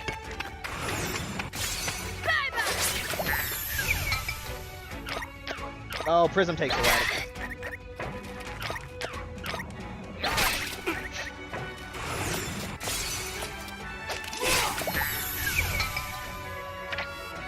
Don't you cast Aqua on me?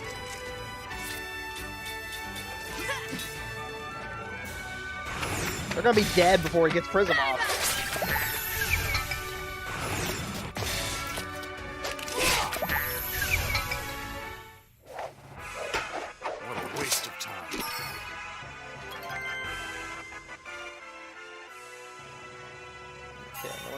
Kime learned level 1 magic, Seth learned level 2, and she learned fractional analysis.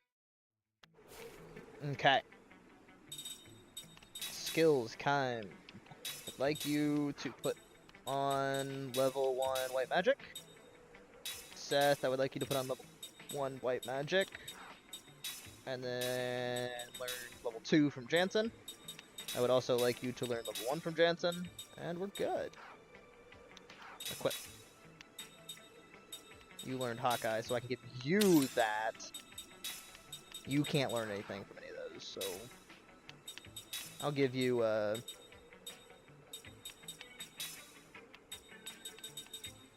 doesn't actually benefit you at all, but these do.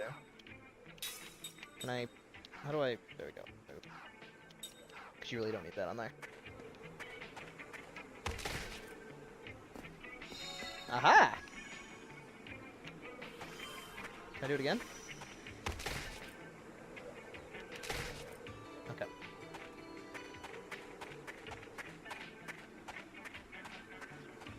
Pot! We got a flare bomb. Get unstuck from the pot, that'd be great. And we got barricade, a very useful magic, or white magic. Kind of seed. Still don't know what those are used for. Gotten quite a bit though. 2 whetstones. Oh, I should look into rings. Ring format, ring assembly. There we go.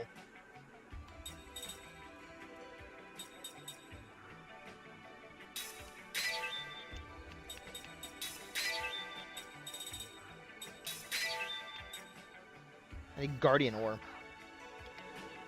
But this does mean equip Seth. Well, make your attacks do fire damage. We can give you the Bruiser Ring. Yeah.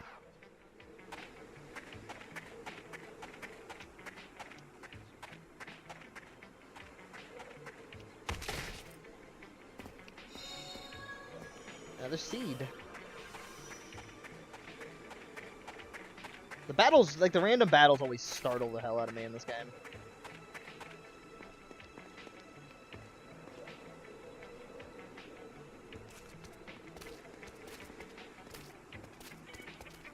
Hey, I want to ask a favor. I'm just going to ask this once, okay? Will you listen? All right already. What do you want?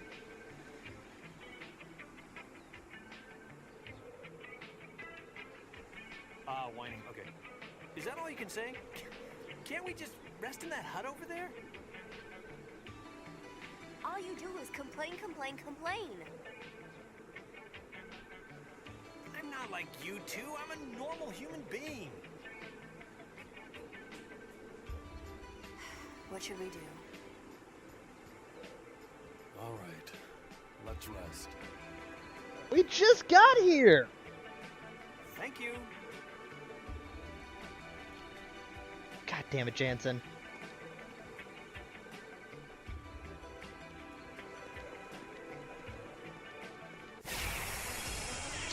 There's one more random battle. You know, it's tough being so popular.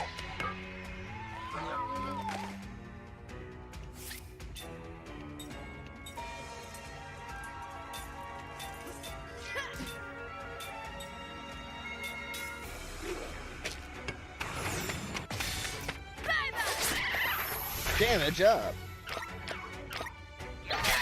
Owie! I like the deers, they look really cool.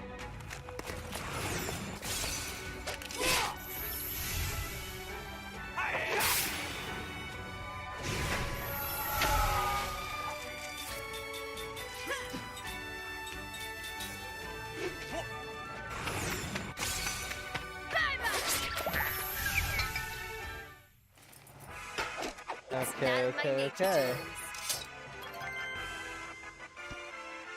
Hopefully, with the whetstone, Kime learned crisis attack boost, so I'm done with that accessory. So I can now equip the next accessory, which is the Night Charm.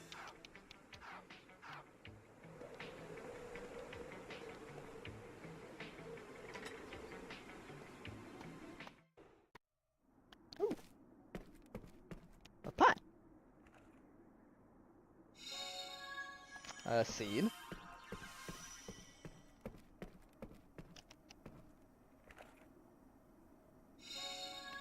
An antidote.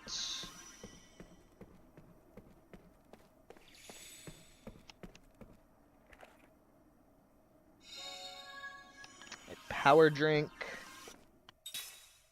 Luckily, now we've gotten onto the road, there's going to be a lot more combat and less of the walking around and talking to people stuff, which is good. So the next time we do stream this, we will have a lot more going, I believe.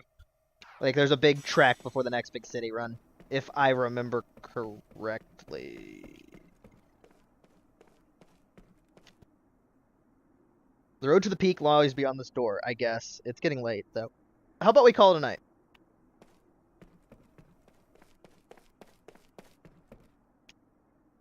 Hey, there's a bed here. Let's stay here. Not yet. I am not done looking. See, look at that. Look at that. Examine.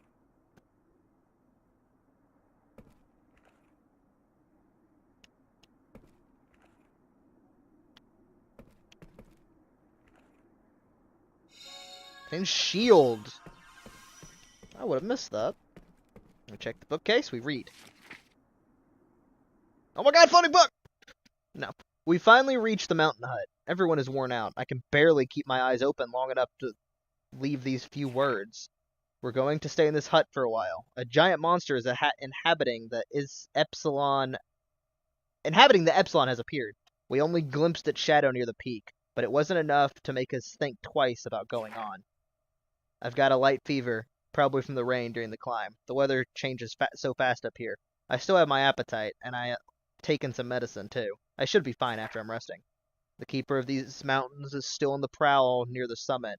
We hear the beat of its giant wings and roars periodically. We should be safe in this hut, but who knows when we'll be able to leave. I thought the Ypsilon Mountains were a terrifying place, a nest of monsters, but everything is so beautiful up here. We discovered an exquisitely rare flower today. There isn't much else to do right now. The master of the Ypsilon Mountains finally seems to have moved on. At last, we can leave this place. We're going to ensure our safety tomorrow and depart. Background! Okay, now we'll sleep. You're giving me a dream, aren't you? Don't do it. Don't do it. Not yet.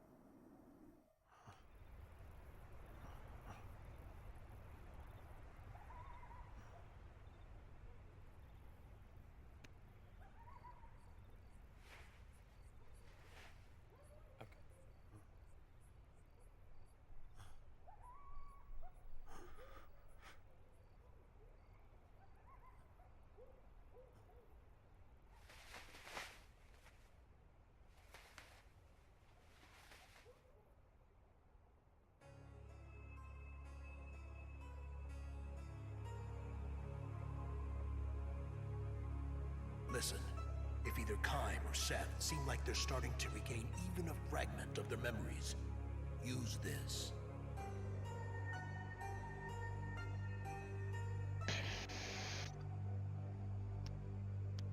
What is it?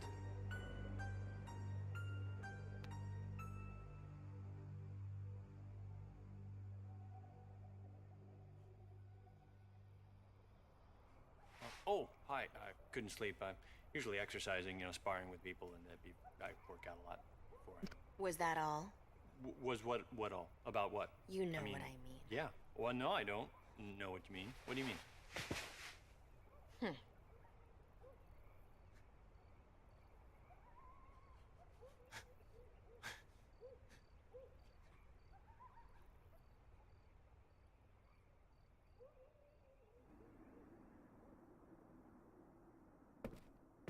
Okay.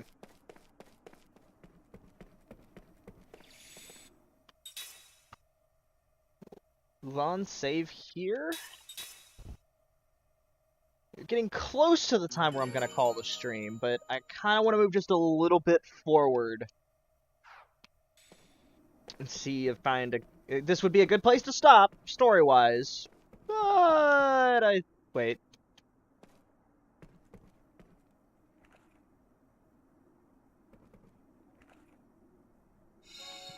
Search glasses. What do those do?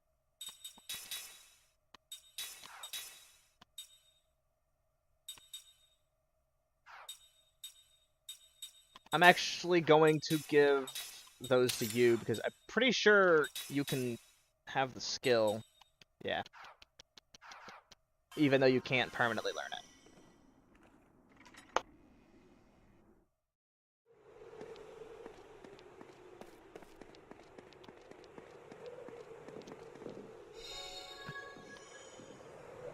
Mana herbs. The air feels humid. Yeah. Well, it's not going to rain. I know the weather. I have a sense about these things. And the sun's going to break through any second, and you'll be peeling off the clothes. Trust me. Oh, great. It's raining. What'd I say? It's going to rain. I knew it. Damn it, Jansen.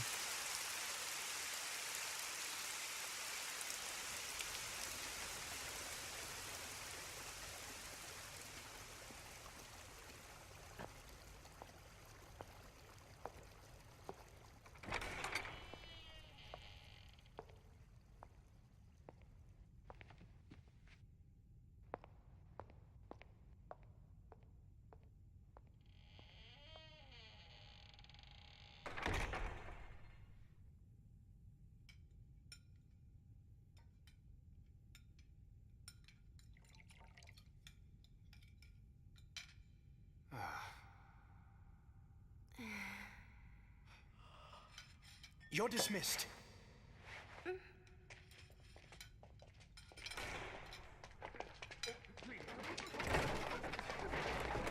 Oh, Lord Gongora, please wait. Pardon the intrusion. Oh! Gongora, what are you doing? A moment, please.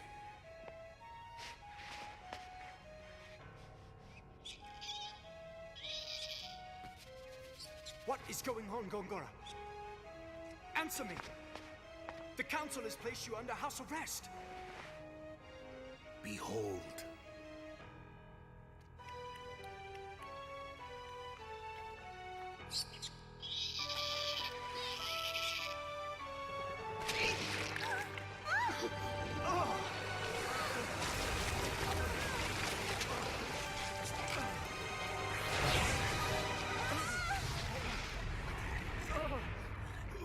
Gongora, what is the meaning of this? There are those who do not wish the monarchy restored to power. But I do not wish it to be restored to power. With all due respect, while some fools completely support our current republic, there are also those who long to restore a powerful monarchy. Regardless of what your highness may desire, our country struggles with two political forces, the past and the present.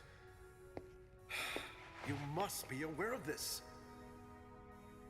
Fortunately, I was able to sense your danger through magic energy. Even though I am under house arrest, I could not allow you to be harmed. There are many ways I can secretly move from my manor to yours, your highness. But if Roxian knew you had been out of your home, you would be subject to even tighter restrictions. I can look after myself. I, however, cannot. Had you not come, I would have ended up like that mouse. You can always rely on me, your highness. Thank you, Gongora. Thank you.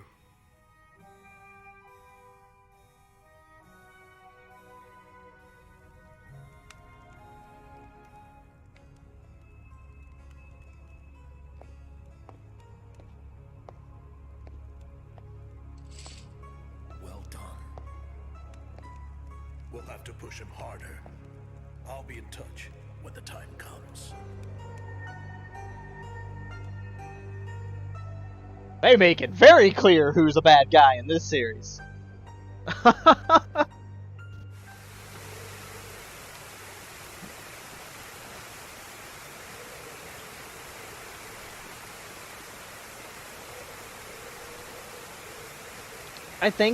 I believe this is where the first boss comes in. Maybe.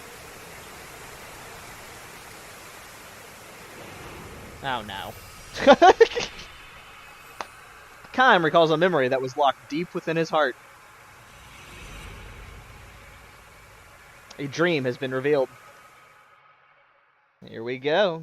More feels. More feels.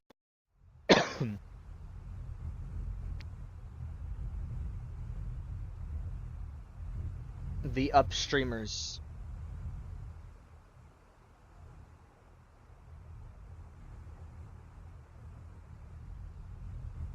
Strong winds have always blown across this vast grassy plain.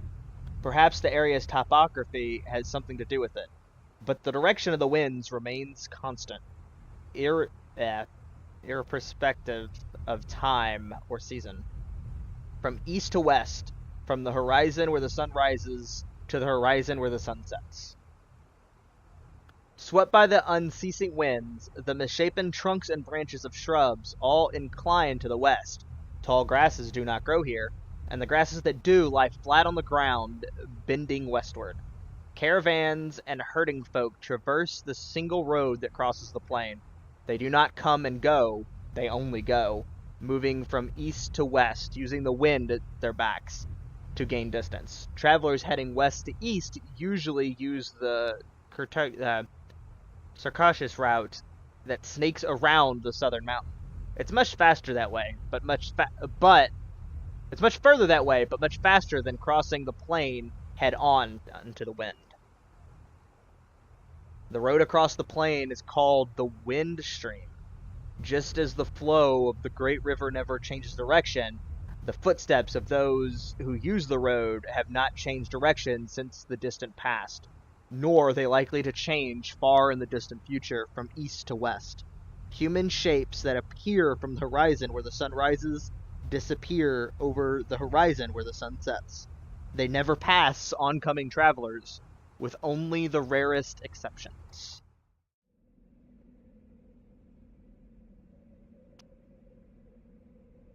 The first time she passed Kime on the wind stream, the girl was just an infant. So, was my grandmother alive then? In response to the girl's untroubled question came smiles and answers. She was, and I remember what a nice old lady she was too. Looking back down the road, the girl points towards a line of hills fading in the distance. My grandmother crossed 7 hills on her journey. Is 7 a lot? Uh-huh, grandmother lived a long time. Most people end their journey after 5 hills. The people they leave behind build a little grave where they ended their journey, and then they keep traveling. The girl points down to the ground where she is standing. This is as far as I've come. She stands with a proud, happy smile. The religion of the girl and her family professes a pious belief that if they devote their lives to walking eastward against the flow of the wind stream, they will arrive in the easternmost source of the stream itself.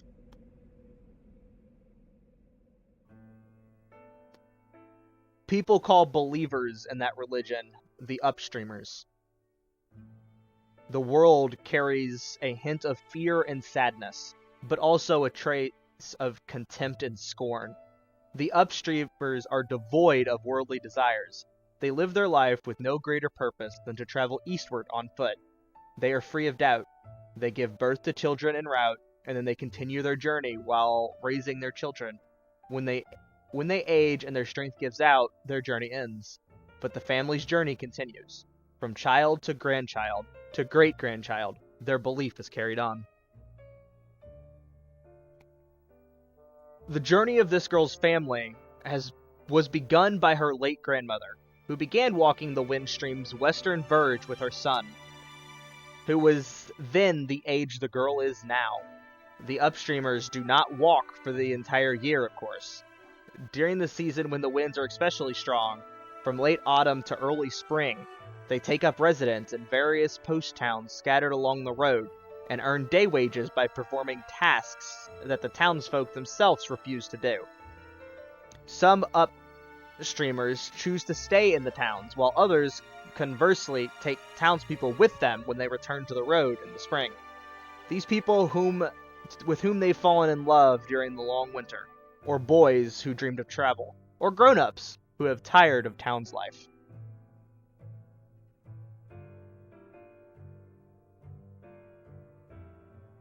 Such are the reasons the townsfolk look upon the upstreamers with complicated gazes. The little girl's mother was once one who joined the journey midway, and the girl herself, some years now, might fall in love with someone in a post town somewhere. She might choose to live in the town, or she could just as well invite her lover to join her on the road. She has no idea at this point what lies in store for her. The girl's father calls out to her, "Time to go." Their brief rest is over. She seems sorry to leave and stands up reluctantly. "Too bad," she says. "I wish I could have talked to you more, but we have to get to the next town by the time snow starts." Constantly exposed to headwinds, her cheeks are red and cracked, her lips chapped, but her smile is wonderful as she wishes Kame a safe journey. It is the sincere smile of one who believes completely in the purpose of her life, without the slightest doubt. "Will I see you again somewhere?" she asks. "Probably." Kime answers, smiling back at her, but he can never match that smile of hers. He is now in the midst of a journey that will take him beyond the western end of the windstream. He heads to the battlefield as a mercenary, and by the time the western battle is over, a new battle would have begun in the east. It will be a long, cruel journey with nothing to believe in. When he meets the girl again along the way, Keim's smile will have taken even more shadows than it has now. Perhaps as a parting gift of sorts, the girl sings a short line for him. This wind, where does it blow from? Where does it start its journey here? Does it come from where life begins, or does it begin where life ends? Goodbye then, the girl says, trudging on, one labored step after another, hair streaming in the headwind. 10 long years have flowed by when Keim next meets the girl. It is spring, when the grassland is dotted with lovely white flowers. She's become the wife of a young man who does tailoring and shoe repair in one of the post towns. This is my 3rd spring here, she says, patting her swollen belly fondly.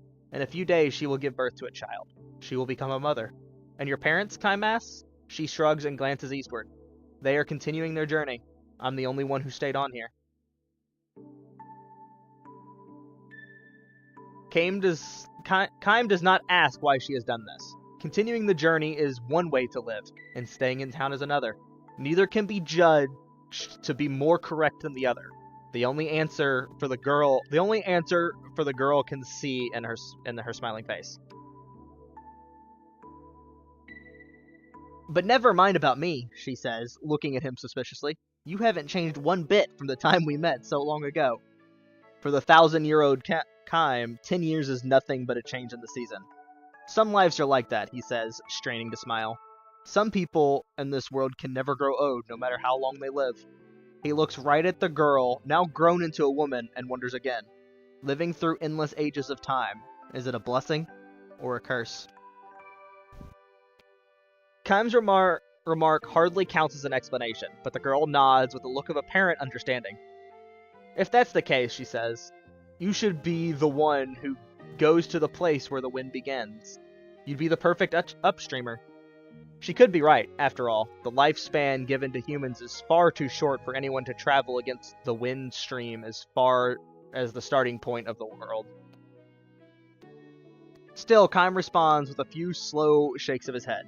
I'm not qualified to make that journey. No? Anybody can be an upstreamer. Anybody, that is, who wants to see where the wind starts with his or her own eyes. Having said this, however, the girl adds with a touch of sadness. No one has actually seen it, though, I guess. The place where the wind begins. The place that is nowhere at all. Even if, after a long journey, one were to arrive at the eastern end of the wind stream, the wind would be blowing there too. And not just eastward. Westward wind, north wind, south winds. Winds without limit, without end. Human beings cannot live forever. Daring to take a journey without end. This might be the ultimate tragedy. But it could just as well be the ultimate comedy. Keim knows one thing, however. One cannot simply dismiss it as an exercise in fertility.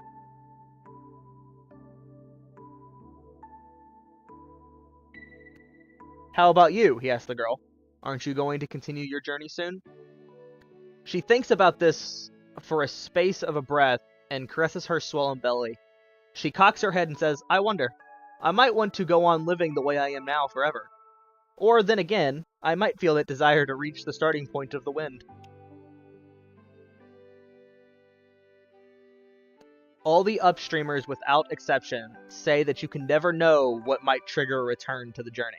One day, without warning, you slaw off the entire town life and start walking.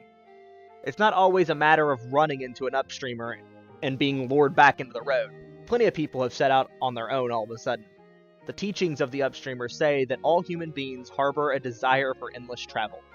They probably are not aware of the desire because it is stashed away so far down in the breast that it is deeper than memory. The instant something brings it to the surface, a person becomes an upstreamer. Even you have the desire, the girl says to Keim. I wonder. It's true, she says. No question. The look in her eyes is as straight on and free of doubt as it was the last time he met her. Fixing him with that look, she points to her own chest. I haven't completely lost it myself. But I'm sure you're happy with your present life. Of course I am. Do you really think the day will come when you will want to set out on the journey, even if it means giving up that happiness? Instead of answering, she gives him a gentle smile.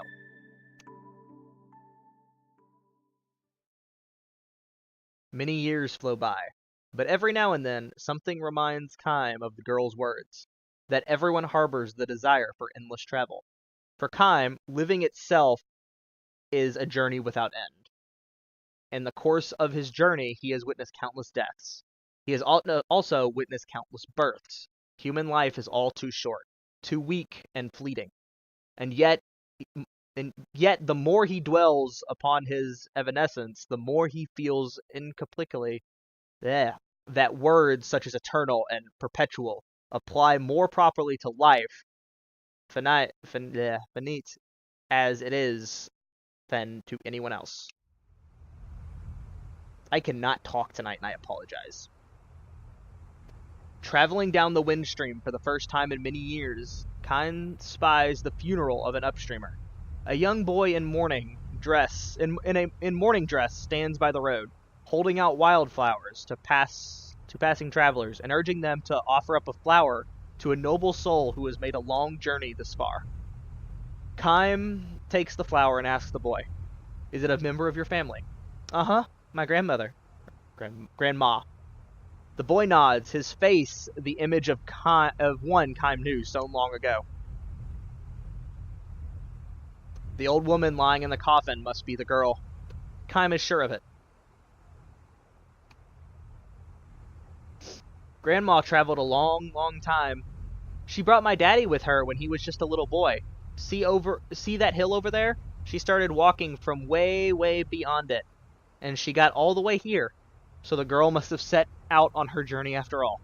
Turning her back on the town life, leading her child by the hand, she trod her way along the endless journey. Her wish to aim for the place where the wind began would be passed on to her child, her grandchild, and on through succeeding generations. To head for a land one could never hope to reach, and to do so generation after generation. This is another endless journey. Is it a tragedy? A comedy? Or perhaps the serene smile on the face of the old woman in the coffin is the answer. Kaim lays a flower at the girl's feet as an offering. The family members who had traveled with her together join in the song for the departed. This wind, where does it blow from? Where does it start its journey here? Does it come from where life begins, or does it begin where life ends? The wind blows. It sweeps across the vast grassland. Kaim takes one long, slow step towards his destination. "Have a good trip," the boy calls out. I like how I can read the words and it come out differently than what it says, but it's still the same thing. Red and cracked as the girls were so long ago, his cheeks soften in a smile as he waves to the departing traveler. That's why I have trouble reading out loud, because I'll read the sentence, but then jumble it. Anyway. Up the hill I go.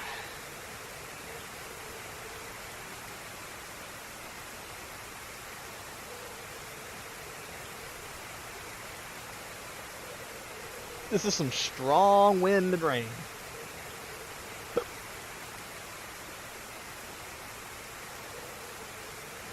Oh, pushing forward.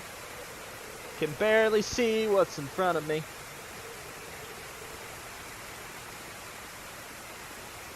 Oh, looks like it's light lit up. Maybe. Break the rocks. Healing medicine obtained.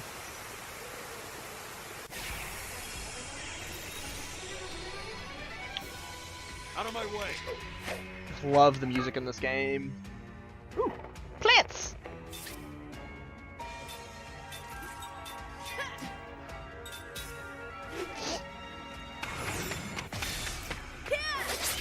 Nope, it didn't die. Ow. Ow.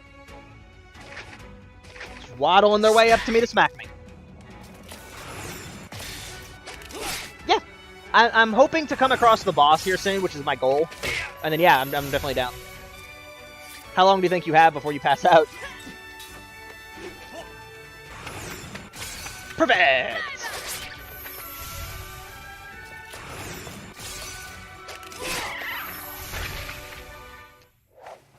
Couple hours. Okay. Waste of time. I should, if I remember correctly, I should be coming up on the boss.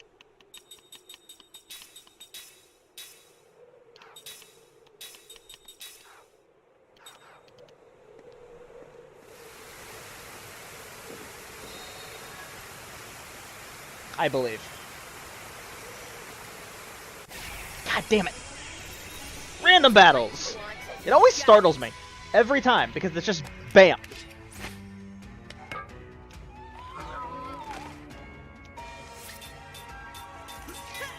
Just have everybody attack.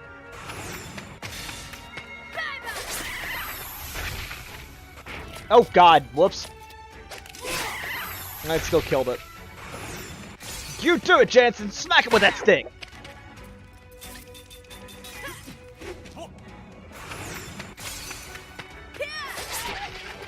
Up, wasn't enough.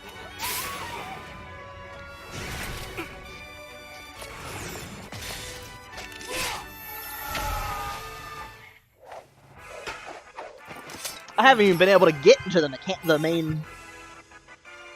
main mechanic of this game.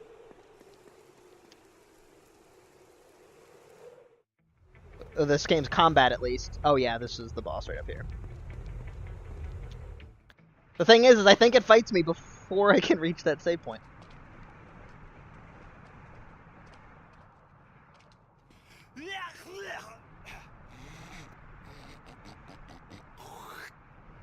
Ugh, that's nasty. Cover your mouth. Ooh, I'm freezing here. Hey, turn around. Whoa, what a view. Whoa, what is that? The Grand Staff. Bushes. Oh, that grandstand! That light has got to be magic energy. The staff must be leaking. I've seen that. I've seen that somewhere. Seen it? Where?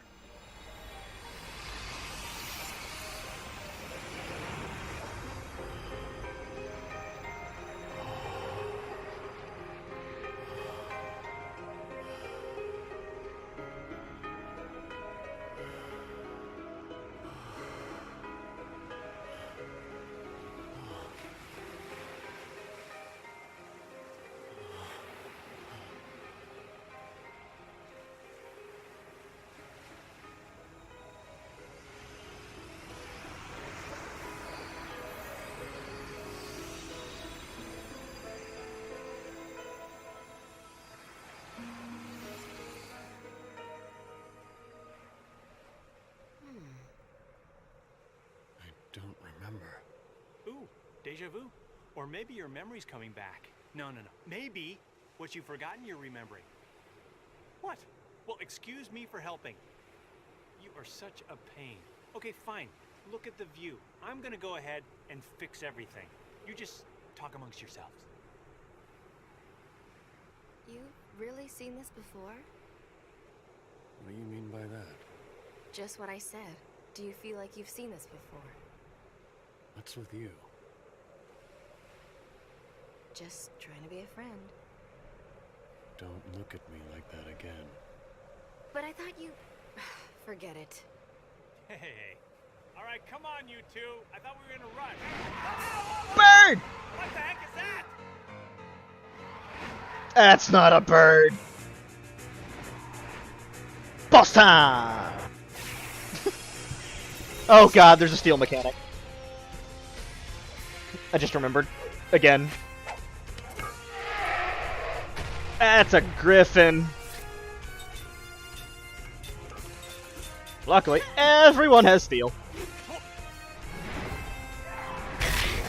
Oh!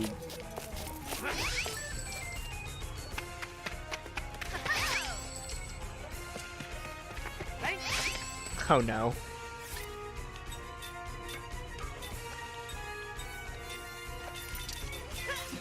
Oh no. Oh boy. Yep, should have had antidotes.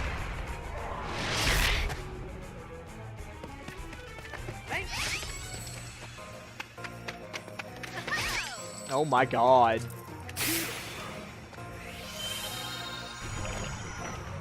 Shit.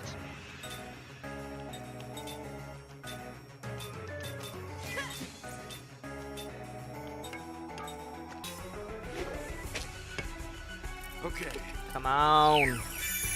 Steal something so I know if it has anything. God damn it.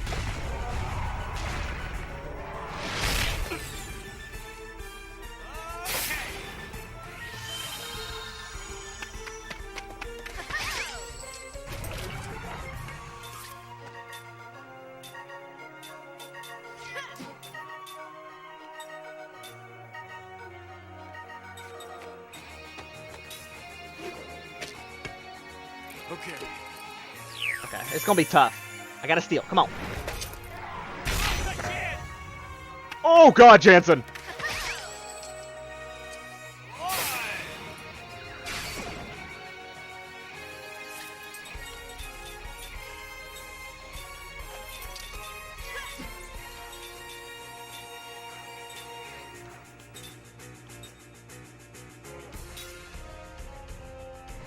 Don't attack Jansen. Don't attack Jansen. You fucking bird.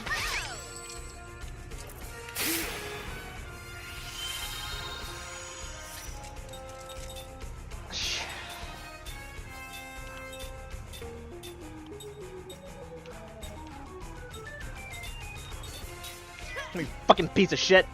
How dare you kill Jansen? He doesn't get the mechanic like the other two. Kill the other two!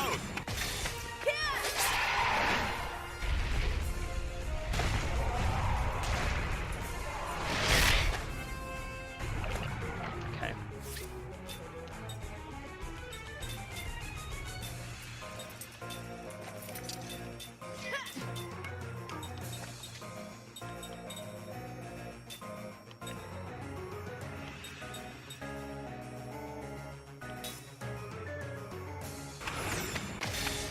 Come on. I'm doing damage up because I think it's weak to fire. Oh my god, stop attacking Johnson! I might lose this.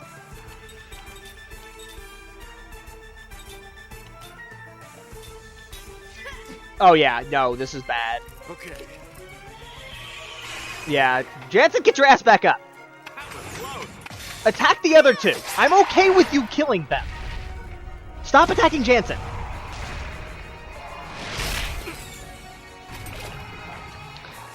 Fuck.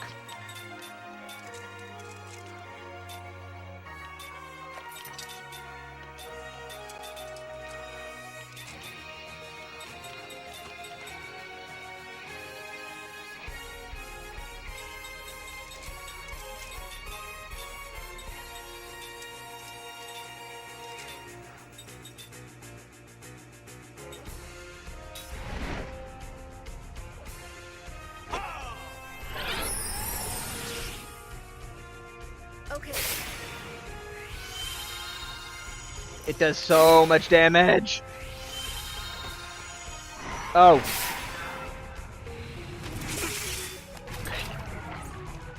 Kaima's out of magic. So I'm just gonna have him die.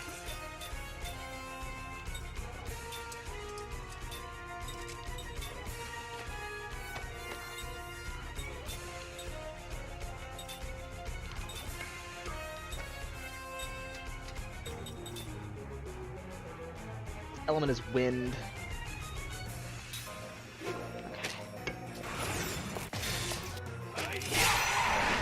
There's a good hit. Don't attack Jansen. Okay.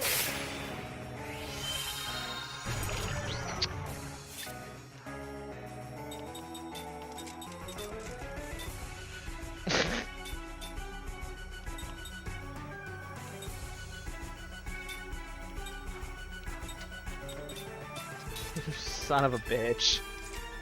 Okay. I hate this boss. No! Don't you do it! No! Bye, Jansen.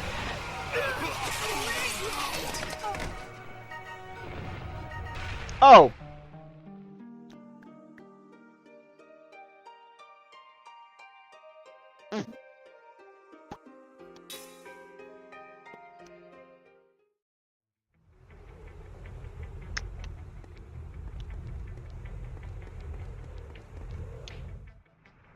Yeah.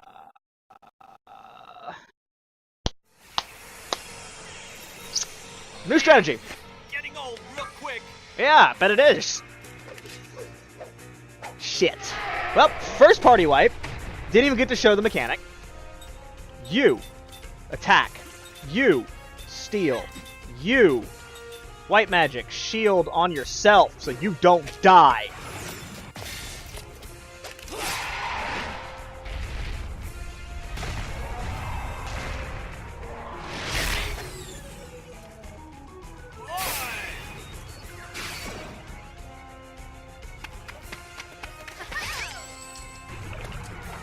We can see its HP. So you attack, you steal, you shield on Seth.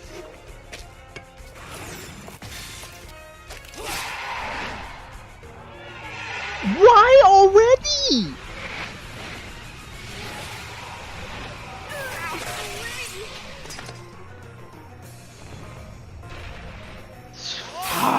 Please target time. Thank you.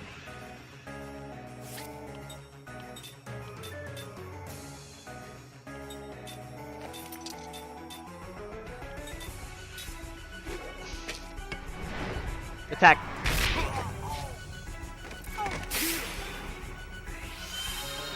I know, right?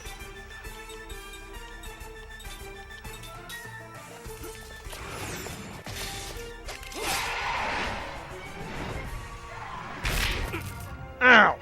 Thank you, mechanic. Okay. So there are characters called immortals in this game. We know that those two are immortals. In combat, after a certain number of turns of being knocked out, they will actually get their ass back up.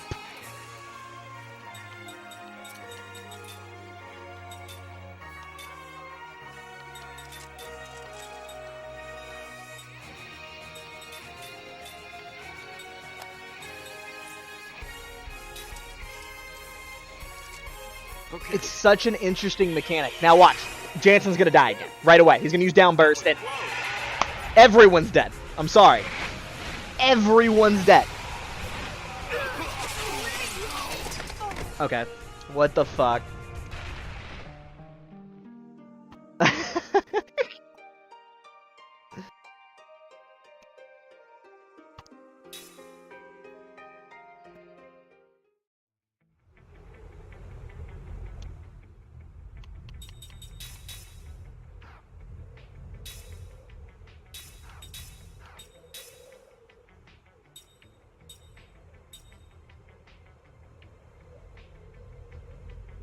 I'm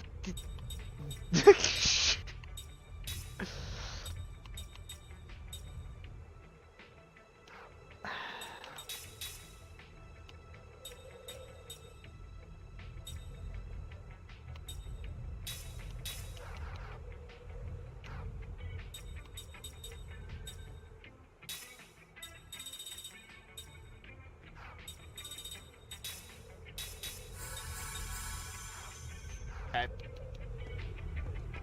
We're gonna give this one more try. The problem is there's been a lot of like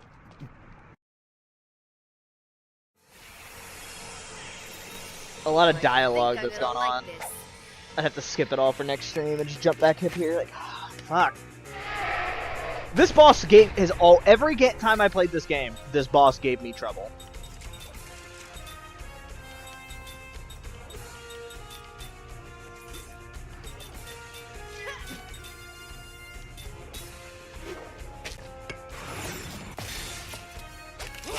It'd be nice if she could steal on turn 1.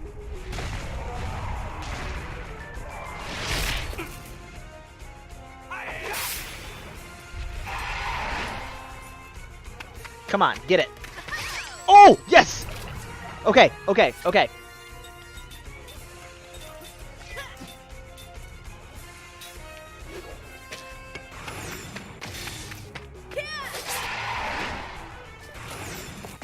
I can't get the perfects. So So hit Seth. Okay. I need to get the poison off of them now.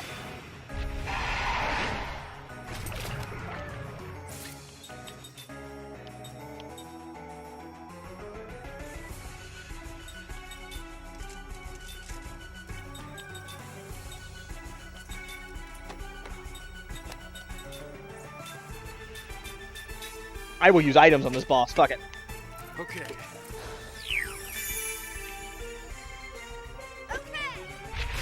Have a flare bomb.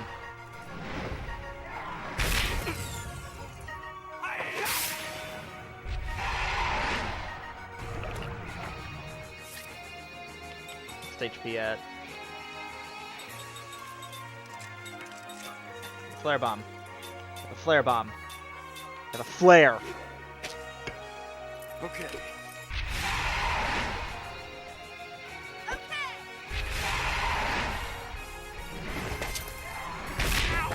The fact he attacked Jansen there is actually really good. Maybe.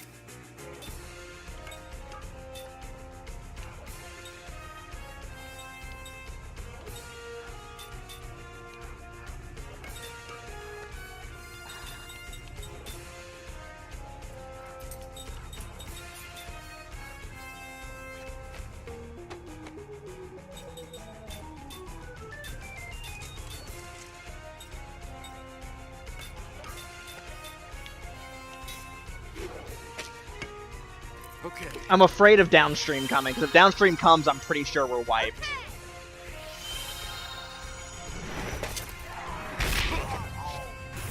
That was not the person I wanted to fucking go down.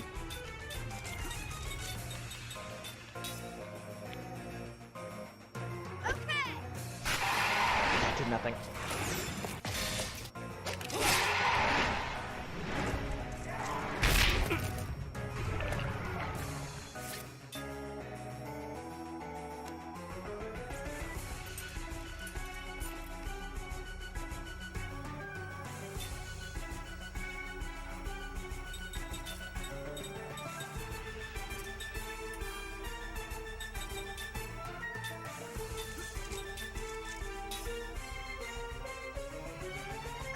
Get your ass up.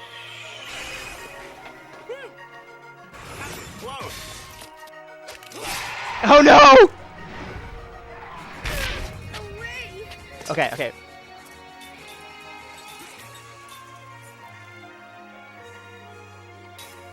Okay, we got it. We got it. Okay.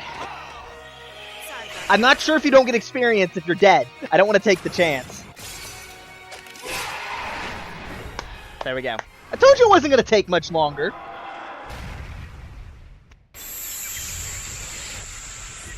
It was close, and I used a ton of items to do it. You're correct, it was close.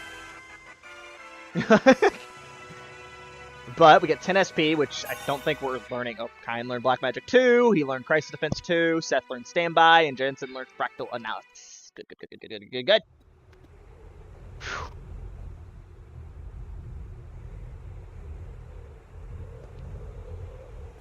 We did it. How can you be so comfortable? I almost got eaten alive. I think it'd be an improvement if you got eaten a little. You'd talk less.